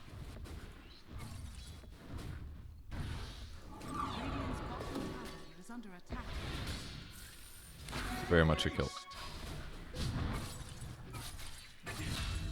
Cool. So you're getting AM kills, which is good. But again, if you're going to pick this off lane Viper thing, you should probably give him a little bit more space in the lane. Alright, this is the duel that you wanted me to ignore. I just want to see what happened. No, I won't comment on it. Bottom tower is under attack. It was, honestly, this is a good idea. You dueled under tower because you thought the tower damage would happen, but unfortunately you cast a remnant right before. This is why the reasoning lived. So it was a good try. Maybe it went a little slow, but it's fine. It was a good attempt. Your head was in the right place, for sure. I like that the shaman cleaned up the creep wave in the meantime.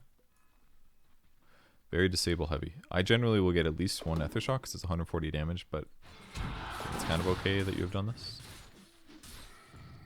Who killed this? Oh, the creeps. That's why I didn't show anybody. This is great. Yeah, this is actually one really good reason to have a lot of disable, though. If you're against the PL, who can generally doppelgang out of trouble, keeping him stuck here and taking damage is really amazing. So now you can disable for 6 seconds. You look very dead.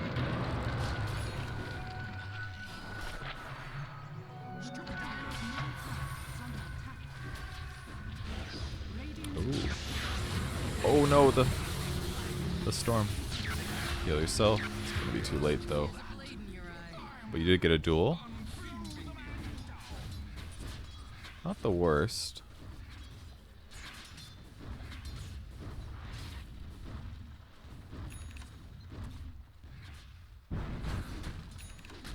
Really wish you had mana regen. Boy, does it pain me. Dire's middle tower is under attack. Dire's structures are fortified. Should be on adu treads when you're last hitting. Otherwise, you are trying to last hit with 71 damage, which is not good.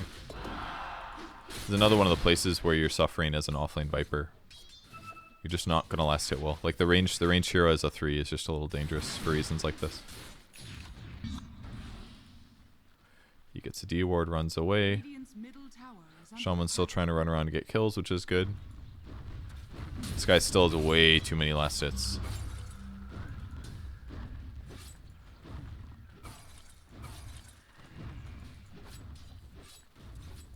You've now shown heroes, so this isn't gonna work. Or will it? It shouldn't.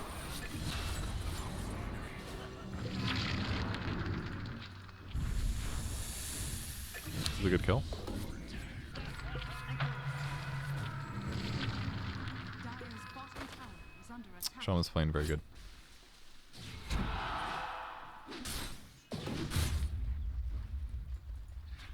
I think you should have let Viper have the arcane ring.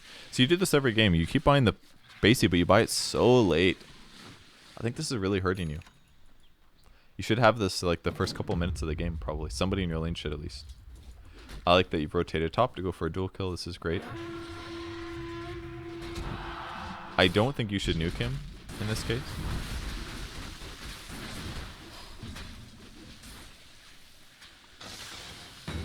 Alright, you got the dual kill. Really good job. That was great. So, but I think that might be a circumstance where you don't want to use overwhelming odds first, because it's just gonna, it's like a really obvious, like, I'm running into duel you. If that guy was obviously the right one, it kind of seemed like it because he was the only one, just try to like press the attack and then sprint in with phase boots and duel him if you can. If he jumps, then you can use overwhelming odds. It's going to do bonus damage to illusions and make it even more clear which one of the two remaining is probably the right one. Like, it'll still be like a 50-50 or whatever, and maybe you guys got lucky on targeting the right one, but you guys haven't done a very good job against the Mars either. I would just kill this personally. Running away isn't going to save you. I mean, you're probably dead anyways, but either way, you took the tower, which is really good. That's going to make this more worth it. At this point, Anti-Mage should probably rotate potentially to top lane. Viper should walk up to the creep wave and use another toxin. You guys are playing scared here, and you shouldn't be, for sure. The reason I think that Viper should have the arcane ring is because he needs the mana way more than Legion does, in my opinion. Going Blade Mail here is fine, but not incredible. Being here to pressure this guy is great. I don't think you need to necessarily leave. You could stay here and right-click him a little bit more, but jungling is also good too.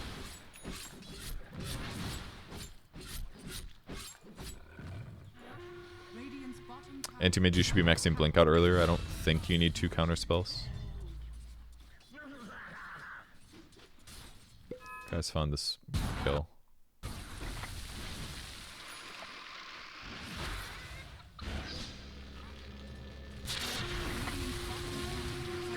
Oh damn, must have been very sad about no dual kill.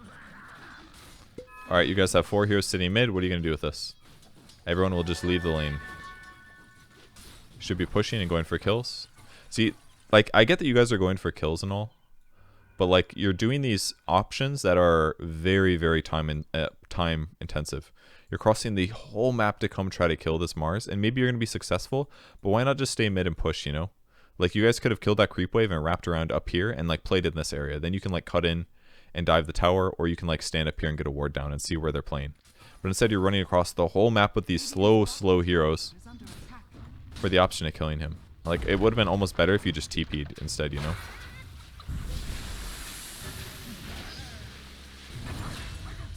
It did work though. That was very good. You could also pressure the tower, and this is like, what you're doing is more tricky, I guess, but I just would have preferred maybe that you pressured here. I don't know, maybe this was really good. The way that you approached it was good. You came from the side, you landed some disables. It definitely feels a lot better than the last game I watched for the early game.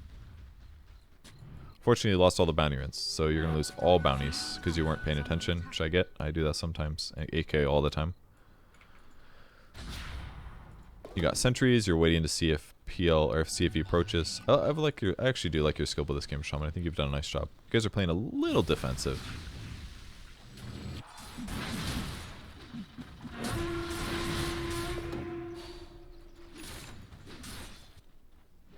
Van Brace pretty good on Storm.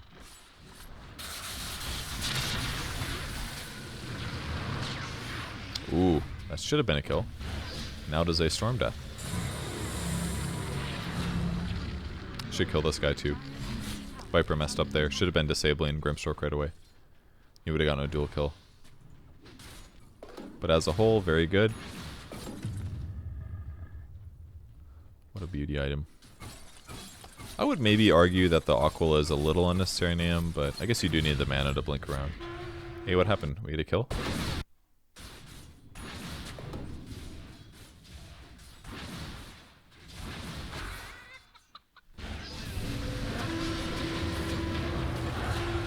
So, what's basically happening is you guys are winning this game because Shaman is carrying you guys really hard.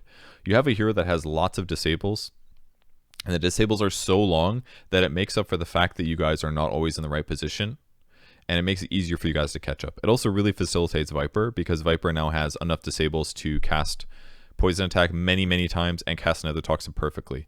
So the shaman works functionally really well with your guys' skill level for that reason, because he's moving in the right positions and disabling correctly, and then everybody can come forward, duel the guy, or cast poison attack. That's why this game feels really easy. You guys are still losing because you're not necessarily farming at full efficiency, but you're also getting tons of kills and making it a little bit hard for your opponents to play. So as a whole, you guys are doing really good this game, I would say.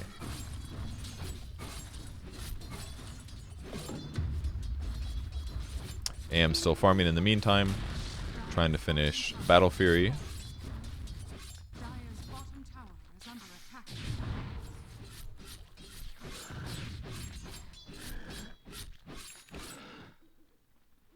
He should have blinked. Oh, he doesn't have the cooldown.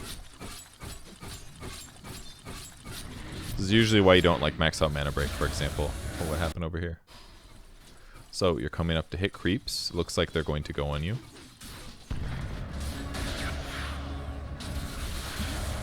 Not a good choice to push them all the way over here, but... Oh, you might live. Ooh, good try.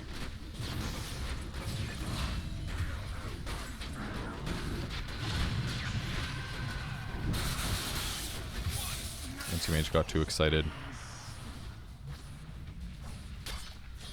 This is maybe... I think you maybe could have won that fight if you used your skills a little bit better. Like, Legion probably needed to nuke before she died.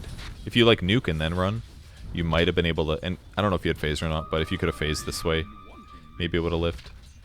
Anti-mage got a little too excited, of course.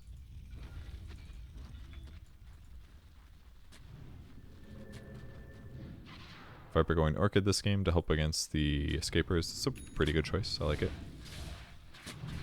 Viper, you should be Nether Toxin creep waves, or neutrals like this. Switch to Int, throw the Nether Toxin down. Don't do this auto attack crap. This is a waste of your time. You should have kept that, I think, Shaman. Shaman gave him Ocean Heart. He keeps the Philosopher's Stone. Again, this is the issue with the Blade Mail Rush, is that all this time you could be getting dual kills. But you can't because you delay it. This is what Viper should be doing constantly, but like, why are you guys sitting forward to push this wave? This is now in the same problem that we had last game. You're basically saying like, hey, they ganked Legion last time, maybe they'll do it again, so everybody sits behind. But Viper kind of gives it away by throwing Nether Toxin down, and in the meantime, you guys could still be farming faster. Do Nether Toxin here, do Nether Toxin here, do Nether Toxin here instead. Aim's got Battle Fury now. Basically, he's the one that should be AFK farming. Someone should push out bottom as well. Now it's good to sit behind him, because the fight is definitely going to happen. Because you guys have pressured the tower. And what do? They all react together as 5. Now, what happens now? Your guys' objective is gone. What you should do is spread out. They're not going to stay. Go spread out. Go do other things. I don't know why Legion's running this way. Just run here, start killing this. Then run here, kill this. Run here, kill this. And then go top. Somebody else should go do that as well. You don't need to stay mid. They shouldn't be continuing to push here. It's stupid for them to do this. Oh, Warlock took it. That's good too. I like that.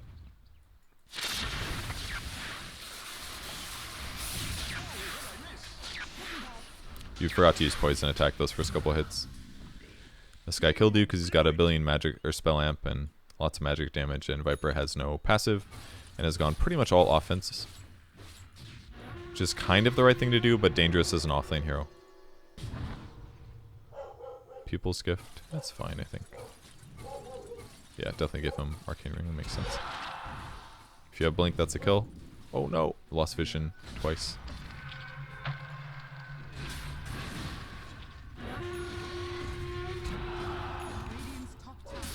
Not sure it's worth it to nuke there for one last hit. PL pressure's top now. This is the right thing to do. He pushes out his lane. He'll get a tower for free. Definitely not safe to Nether Toxin there, because he's just going to walk away. If he goes on you, you're going to need it. Should have Blade Mailed. I don't know if he had the rock right away, but he should have used it. Yeah, he did have it. He should have rocked now. Or at least use your heal. That was hard.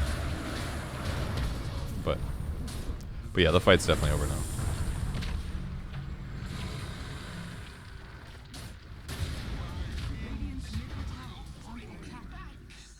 And then what happens? PL is going to beat the Viper now. Because he beats Viper, and he wasted another Toxin earlier, so he chases him down, kills him. And now your Viper offlane is not going to be effective. You guys use all your ultis bottom to try to defend a tower that's really hard to defend.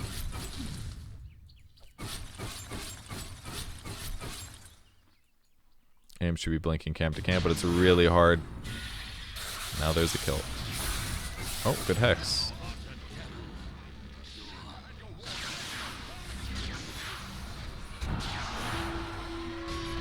Nice kill. That's good. You guys covered each other really well.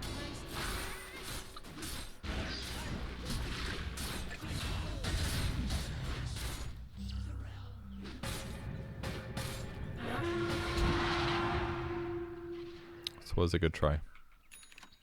That's really good. You guys are getting crushed now, though. The reason is because they won the last couple fights. They've killed your AM a few times, and AM's also not been pushing lanes at all. He's just AFK jungling. Jungling is not... Like, you do jungle as AM with Battle Fury, but you do need to do lanes as well. Like, his net worth is not even close to where Storm is, and this is a huge issue. Like, his lane was a little hard, and he's died 3 times, I guess, but he needs to, like, push out a creep wave, then jungle, jungle, jungle, then TP top, push out the wave, jungle, jungle, jungle, that kind of thing. But instead, he's just been, like, AFK jungling the whole time. Viper, same issue, man. You've got tons of mana regen now with Orchid. Why aren't you nether toxing creep waves? Or neutral camps?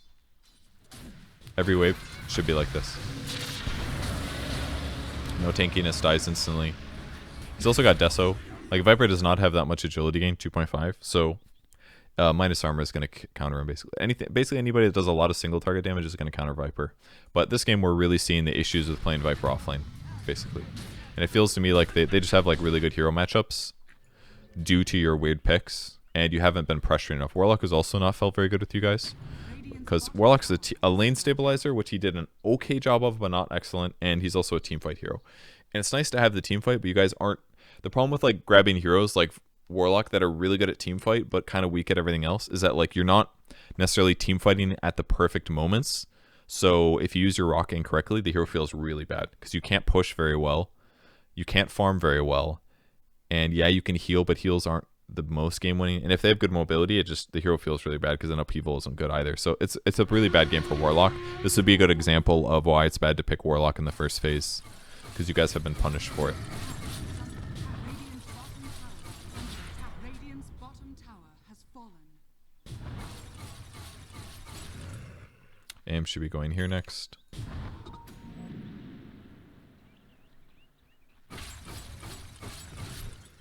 Probably here next. Good. Radiant's bottom tower is under attack.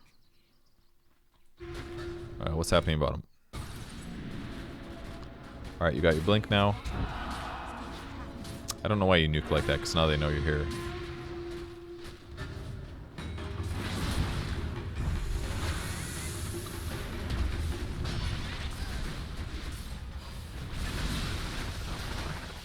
Should use your heal almost right away.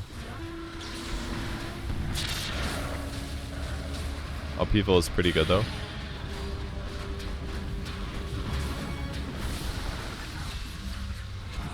Okay. You forgot to blade mail, but it was kind of a weak ulti. If you did want to go in, the way you should have done it is very different. If you want to go in, you should do it here. Oh wait. I like that you sat over here. You weren't tracked. This is a bug. Just do it right here. Press the attack, nuke, and then just jump him right away. That's what I would do. He can probably stun you to a wall, but you won't be able to cast spells. And at the same time, Warlock goes in and drops the rock. Like, if you guys do that at the same moment, drop the rock, Fatal Bonds everybody, and you nuke, this guy's going to probably die in the duel, I feel like. But dueling like this was a little bit hazy. This helped a lot. And this heal should have gone on instantly after the rock onto Legion to keep Legion alive.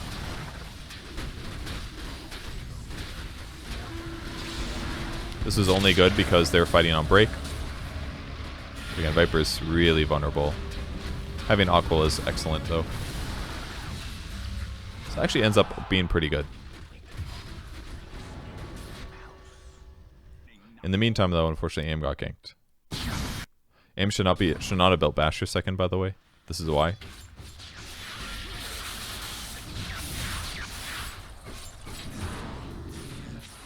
If you build Basher, you can't counter the Orchid. If you can't counter the Orchid, he can solo kill you. If you don't build Manta, that is. And now you're like, oh shit, I need Manta. You needed Manta a while ago. Going Basher first is like ultra greedy against anybody that has the ability to silence you. Even Grimstroke can do that, so it's just super greedy to do what you did.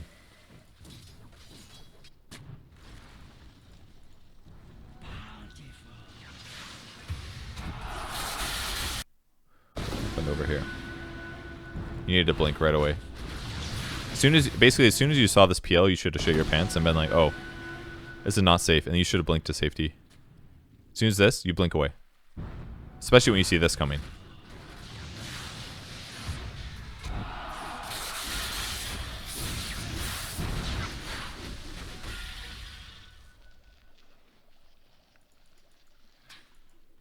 There was basically nothing your team could do. Man, you were playing a slow hero. I'm glad you... I think I like Orchid better than the Dragonlance, so the Dragonlance is pretty useless. Hypothetically, you maybe should have given... You could have given Pupil's Gift to somebody else, actually. Oh man, he died again. This is the hard thing playing AM now, is that like just standing in a creep wave is like... time to kill him.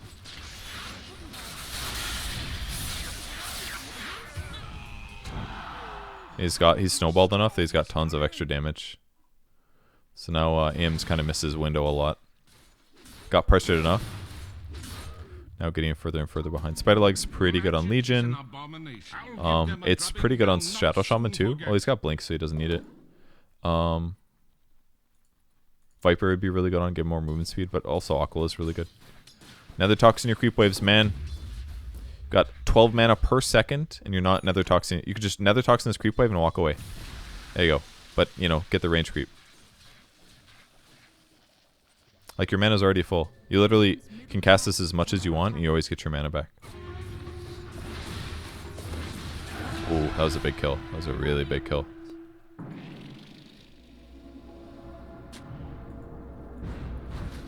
Oh, you got scared, huh? Okay. Well, I like the Glimmer. That was great. Really good play by Warlock. They've used that. You guys could potentially fight now. Yeah, I like the legs on Legion. It's a really good choice. Alright, AM push out the wave a while. That's good. Storm's still dead for 40 though. He could have gone farther probably. It's just a little scary, I guess, against Bounty and the other heroes. Sound strategy. Hitting bottom is right, because everything else over here is already cleared. Oh, he didn't get his... Did he get another Toxin off?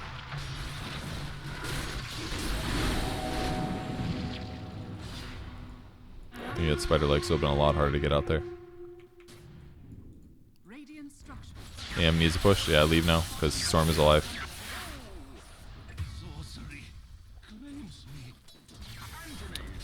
Maybe should have gone Strength this game. Does anybody do that? I'm not sure. Ooh, that's a lot of damage.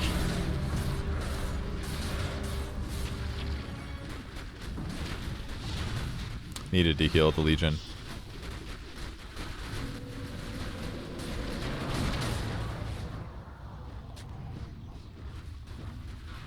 Feels like some of these fights I just really wish you had a pipe on Legion, but that's again what's more of like an offlane thing. Like I think that's something you guys are consistently missing in your games is that you have, because another problem with doing like this Viper offlane is that he's not naturally tanky, so you need to spend items to get tanky.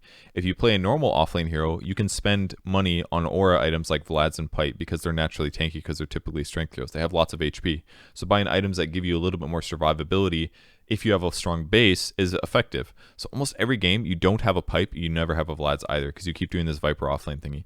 Normally when you play a weird hero like that, you need to have some hero on your team that can buy it ideally. But there isn't going to be one. It could be Legion actually. Like you could have gone like Blink on Legion into Pipe. That might have been pretty effective genuinely. Heavy magic, heavy magic, heavy magic, decent magic. And not that much magic. But heavy magic, heavy magic, heavy magic. 3 heroes that do a lot of magic damage. If you buy Pipe, it's going to make all these fights go a lot better. It was certainly... But Viper could buy too, you know. Viper could be buying these defensive items. But that's kind of bad too because then you're slow. I don't know. There's a lot of issues that the offlane Viper presents. And generally it's gone better because of the shaman, but not having the items also does hurt. Is under attack.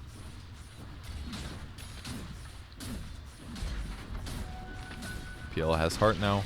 Radiant's middle tower has fallen.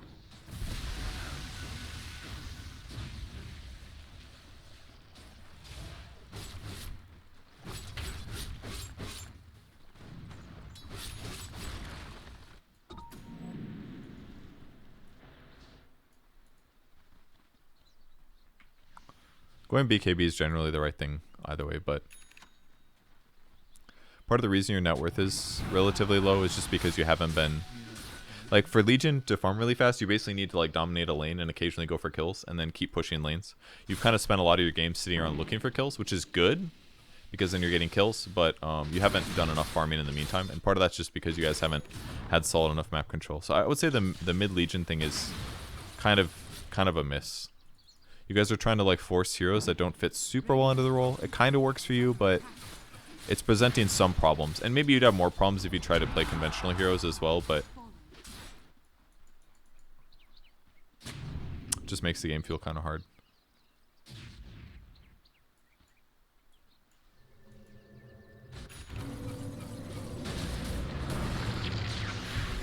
Gotta blink away.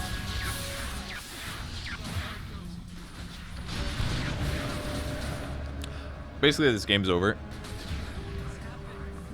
And the reason is a couple simple reasons. You have an anti-mage that went Basher after Battle Fury, so he got too far away from Manta, and basically culled all hopes of him getting Manta at all. Storm Spirit did a relatively good job of punishing and ganking him with his Orchid, and as a result, anti-mage died far more times than he should have. If he has Manta style, he can avoid a lot of these ganks without dying, and as a result, possibly even killing Storm Spirit. And as a result, he's just constantly pressured and can't farm very aggressively. So because anti-mage went Basher instead of Manta, you kind of threw the game for the team. Your game was also kind of thrown because you have Viper offlane, and that prevented you from getting kills and stuff in some ways. The Legion, you played better than normal here, so your game was pretty good. Shaman had a great game, but from here on out, it's hard for you guys to get solo kills because, or like 2-man kills, because now everybody has kind of a lot of items, so it's not as simple. And they've just out-farmed you as well. So they're hitting creeps better than you guys. If we look at the total number of last hits, yeah, look at the numbers. 266, that matches anti-mage, then 234, 194 is way better than these. They have naturally better farmers. They have heroes that function better in the lane. So this is a good example for Viper. Viper doesn't feel safe playing offlane by himself because he's not a great offlane hero. So you get less last hits. He's also done a bad job casting Nether Toxin often, so that's part of the problem. But if you can't stay in the lane, if you can't plant his butt in the lane and be semi-safe there, at least a little safe there, then he's going to get less farm. So that's another reason that Mars has gotten ahead. Mars also got Blink Dagger relatively fast, so it's been, I think did he go Deso first? I can't remember. But they've been better at initiating ganking than you guys have, with the exception of Shaman's early roam. Part of that is that Warlock's not good at it. Part of it is that you got Blink Dagger after Blade Mill on Legion once again, which made it harder to get dual kills. But like if you pressure well enough in the early mid while creating space for anti-mage, and if anti-mage gets the right item, then now he's got Basher after Manta and he's actually getting solo kills. And now it's easier for you guys to pressure them by pushing side lanes. But because they have better mobility than you guys, and because they have better pathways due to the items they built, it's just been harder for you guys to feel comfortable pushing side lanes. So this isn't even like as much of a game where it's like I'm yelling at you guys to push side lanes. You just lost the capability because of your hero picks, the items you bought, and the heroes that they have, and because they match up so well against you. PL can just solo kill Viper, so now Viper just can't be in the lane anymore.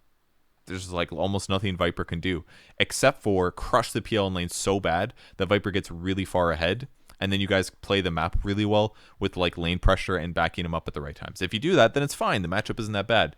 But if you don't pressure the PL super hard, then he eventually just AFK farms and out farms your Viper, and then just keeps solo killing him, and the game's lost. Like the tempo is lost for this lane. So you lost tempo on Viper, you lost tempo on AM. Legion did fine, but maybe didn't hit creeps quite enough because you guys got too far behind, and now the game's just lost. That's the summary. The last 20 seconds of stuff I said. Okay, sick. We got 10 minutes left. Let's go learn what we can from lane 3. Or game 3. Oh no, the coordinator's down. Come back, coordinator. Match data not found. That's false. I downloaded this already. 516.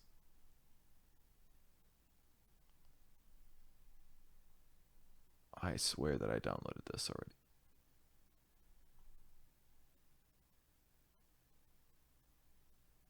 I am sure that I downloaded this.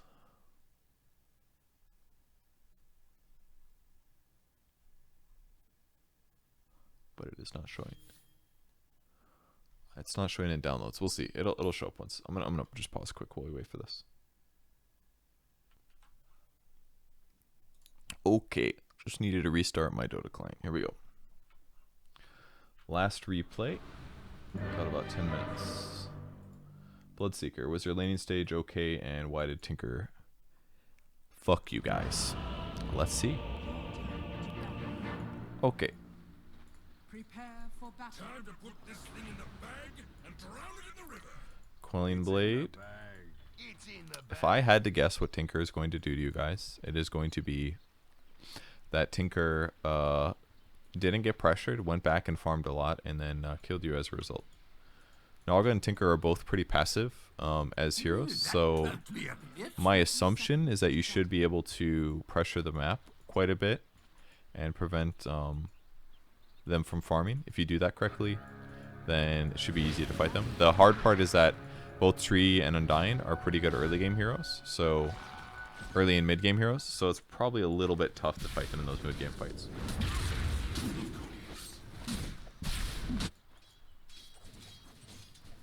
Rubik should always use Fade Bolt at the start of trades, that way when they right click you, you take less damage. It's really important. It shouldn't just be for kill stealing. Although if this guy messes up enough, then yeah.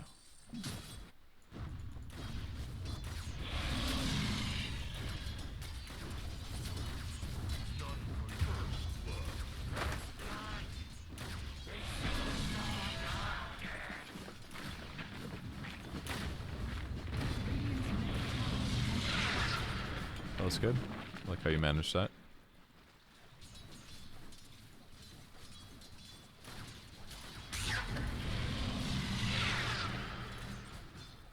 Tinker definitely doing the lane very well. That went swimmingly.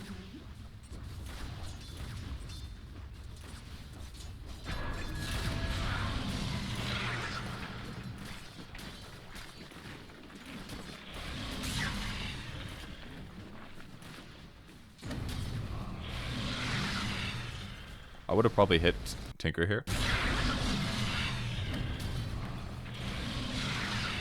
Because he's silenced, he doesn't have laser. You could have came up and hit him like 3 or 4 times there.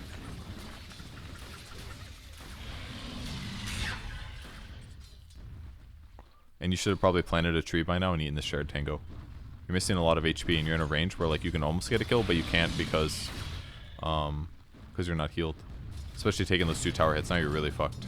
And now you're forced to do things like use Blood Right to get last hits, when instead it would be more valuable to go up and get normal last hits. So you're spending mana that you don't necessarily need to. But I guess you wanted to save it for your wand or whatever. You could pressure him a little bit there maybe.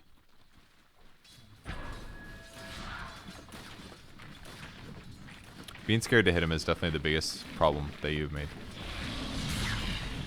Like when he lasers you like this, you have this big window to harass him potentially, but maybe not now because the lane has already been over a little bit, or at least like your regen is low enough that it's hard. But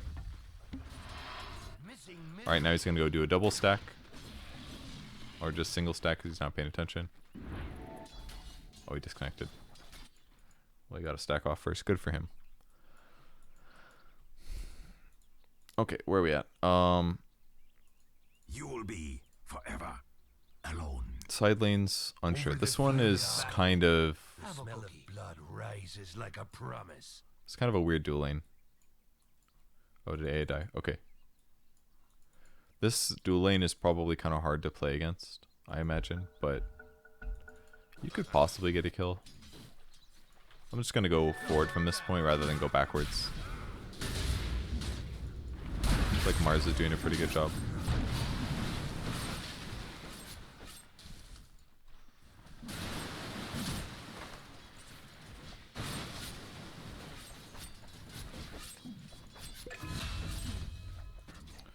This is about what I was expecting.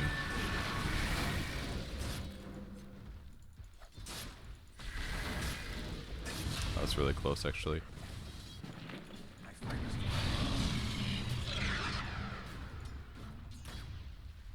Fortunately, now you're gonna be able to regen again.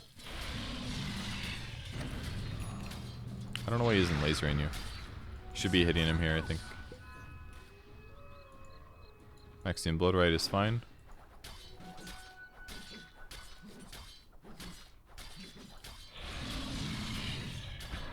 I would maybe Bloodrite this, honestly.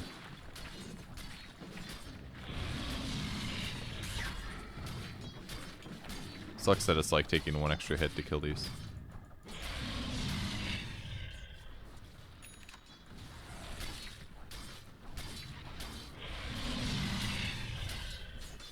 I would Bloodrite this. That way you can get out of the lane faster. This is like one obvious thing. If you're playing against somebody that leaves the lane to go jungle, you are much better off pushing the lane rapidly, because then the creeps will be on the tower. But if you just sit here and last hit normally, the problem is that you are not accelerating as fast, because you could kill this right wave quickly with Bloodrite and then go back and start jungling again. But because you're just sitting here normally getting last hits and not spending mana, then you're basically not offsetting the time that Tinker is doing. You have vision of him right now, by the way, but he TPs away. Now you're blood raging, but you could have done this the previous wave as well, while still getting health from it. And as a result, his tower took no damage at all. This is a good kill. Ooh, that was close, but a good kill with the TP in. Run back now. Oh, I guess you don't have to, right? You're a blood seeker. Duh. I would blood rage. Okay, this is 100% a mistake. There is no reason for you to go back to base if you're Bloodseeker. You have a haste rune, but you could have just killed this creep wave. This is like 200 HP. And then you go jungle or something, no?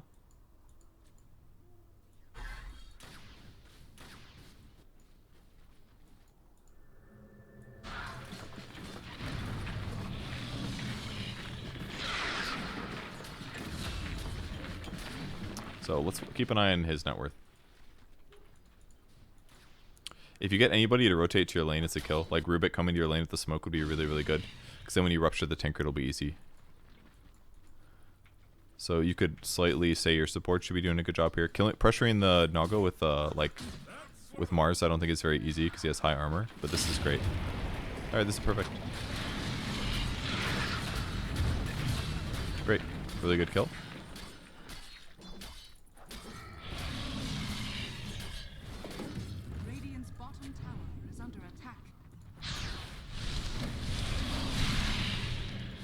Fortunately missed that one, but now they're going to over-rotate, which is fine. This is perfect. Leave one there.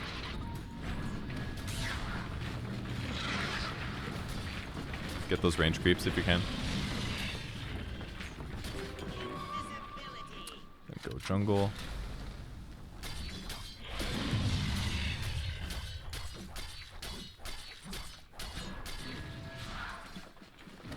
That ocean regen.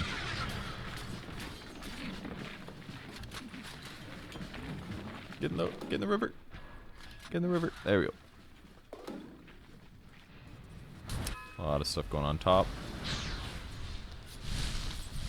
So you guys are winning. Just a little hairy.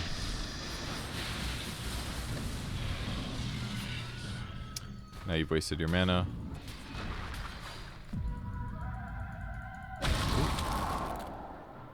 He's gonna live, I think. Maybe not. It's gonna be really close. Oh wow. What's the shadow range right now? 12% level 1. Okay. Alright. That was good. Ends up paint off. GTV back mid. Okay. Back mid for you. So far this is good. You guys are in a pretty good position. Jug looks like he's going relatively good items.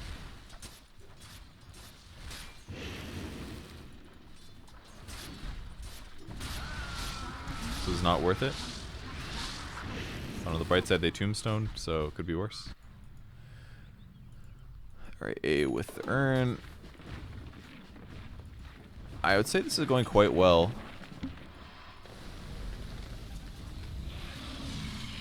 So basically Tinker is still just farming pretty quick. He's efficiently farming jungle camps is the reason that he's getting decent farm, despite being pressured a little bit. So I think you guys have done a pretty good job shutting him down, but it's only going to do so much. Maelstrom I like against Naga, considering the circumstances. So this looks okay.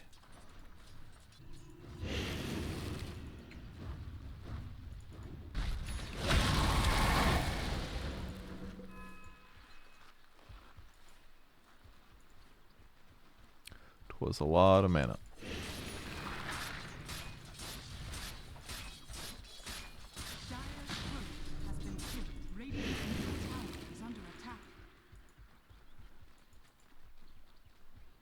Really wants to Omni Slash with Mask of Manus.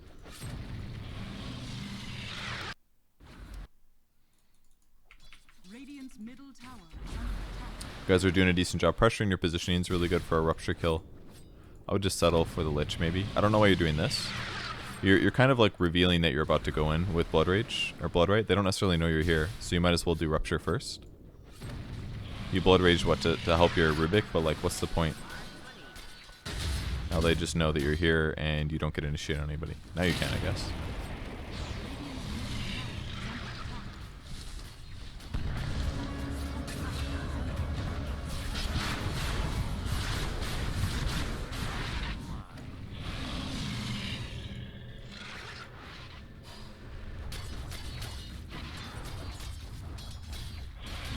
He's done a really good job going around the map though. I'm pretty content with that.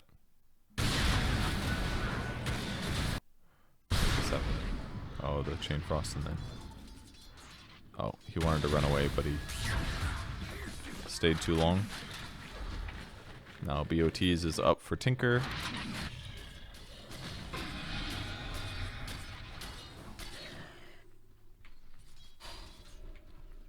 Now the eternal battle of fighting constantly and doing a good job, and therefore you run out of mana.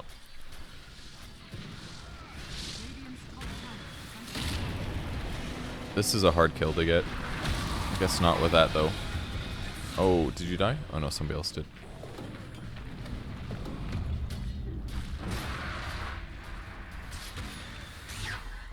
Oh, this is now very dangerous. Jug really needed to not commit there. Oh man, that was close.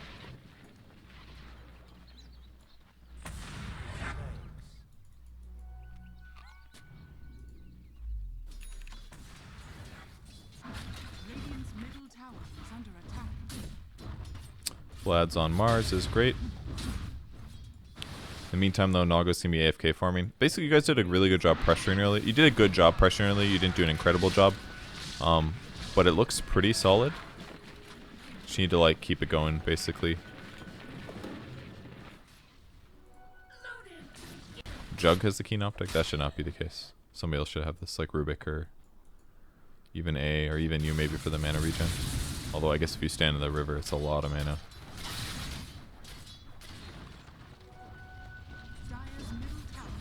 Cut the trees down with your quelling while you pressure this.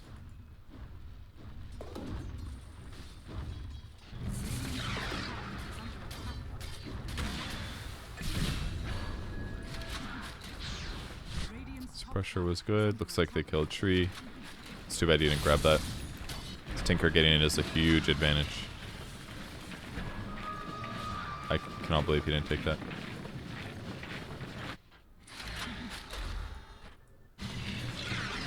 So now you're trying to counter pressure the Tinker again, but it's really hard. I mean, you can kill this guy with just like Rupture and one stun. So if like Rubik plays around you, you guys can keep killing him. That's generally what should be happening. The other issue is that you guys aren't quite pressuring this tower well enough. Also, the other issue is that you guys should be playing top, not bottom. You guys are playing bottom, but we're 16 minutes in the game. You should have been top this whole time, actually. Like, you guys should have ditched bottom and played top, played around Mars, play around the tier 1. Once you kill tier 1, you unlock the jungle. That takes away a lot of places that both Tinker and Naga Siren can farm. So the fact that you guys are sitting bottom trying to do these counter ganks is a waste of time. Instead, you could be top going for kills. And in some ways, you're maybe in a similar situation. You've done a really good job this game pressuring the side lanes. And it's good that you're trying to push out mid to take the mid tower for free. I feel like you've done a really good job on that.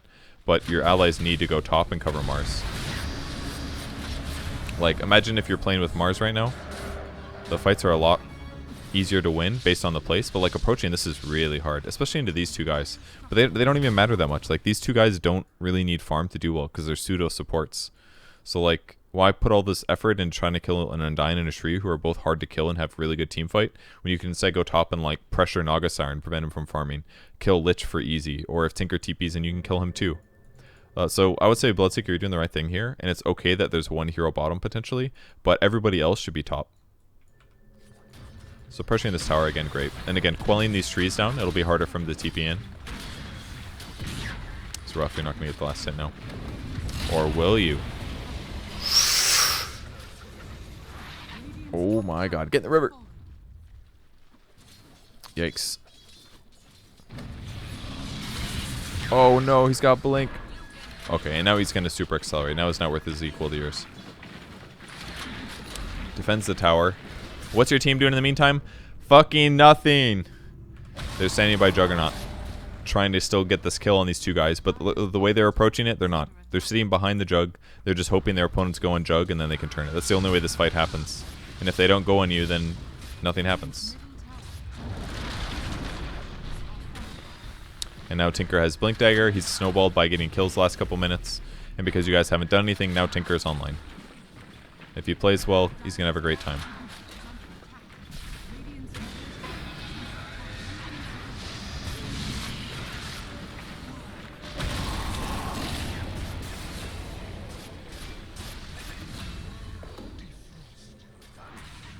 Okay, that's pretty good.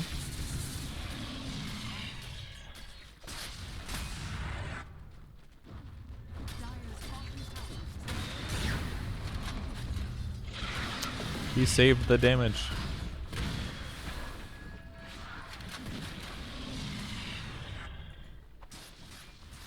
Battle Freight Jug. Okay, little overkill. No, that's good against Naga, actually.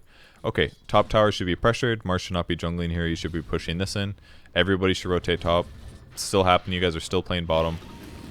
Like, everyone's just playing in an area where it's difficult to fight. And even if you do fight, you don't kill heroes that are very easy to kill or are worth that much gold. And in the meantime, Tinker's AFK farming and Naga's AFK farming. Mars has been by himself, hasn't been covered, even though he's got great team fight and great fight setup. But nobody's been playing with him.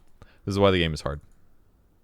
So your pressure hasn't been as heavy as it needed to be, and they're going to be able to AFK farm to catch up, and their team fight is probably just a lot better than yours. They've got Naga sleep. Basically, every single hero on their team has really good team fight. And you guys have some lackings there a little bit. Bloodseeker's good at like one guy. Omnislash can work sometimes. Mars is a good team fight. A is a good team fight, but that's about it. And you guys probably just get worked down by rockets a lot too. And then for the final check, let's see if Slick Rick is a Smurf. He's playing quite good, I think. He gets a rampage almost every single game. Yeah, this guy's a Smurf. He's level 32. This is the issue. He's gotten 2 rampages today. He gets literally a rampage every single day. There's no way this guy isn't a Smurf. If his win rates are this high, he's like, this guy's a Smurf. This is probably why Tinker crushed you guys. The fact that you killed him in lane was really good. Because I'm sure he's already higher MMR than you, but I think it's safe to say this guy's a Smurf. Let's look at the Dotabuff as well. So basically what that means is that he is going to be farming faster than normal players at his level would. And yeah, he said to Anonymous, he got 25 kills this game, 4 deaths and 12 assists. He's smurfing. The way that he's casting his spells like really effectively, in my opinion. And he's farming faster generally than he maybe should. So that's why we're here. And then because his team held basically, you guys lost no towers yet, and Tree's able to heal some buildings, then it's going to be hard for you guys to gain gold advantage. But if you guys committed well to towers and pushing top and stuff like that, it would have been a lot easier to choke out the map, and at least then either Tinker or Naga would have been less farmed. Because you have really good heroes for pressuring and stuff, but you guys just didn't really do the right things the last 10 minutes, basically, the last 10 to 12 minutes. Even though you've done some good things, that's why the game is going to get really hard from here on out. So that's probably the best way to describe it. Okay, cool. Hopefully that answers more or less everything you need to know about this game. I'm glad my Smurf foo was not too super inaccurate here. But yeah, just playing the right place on the map is like hugely important, because it's going to make it a lot easier to get kills. Okay, thanks again for signing up for coaching. Sorry it took so long to get this one done, but I was moving obviously in the last week, 10 days or so. But again, thanks for signing up. I hope you learned a lot, and have a good day. Goodbye.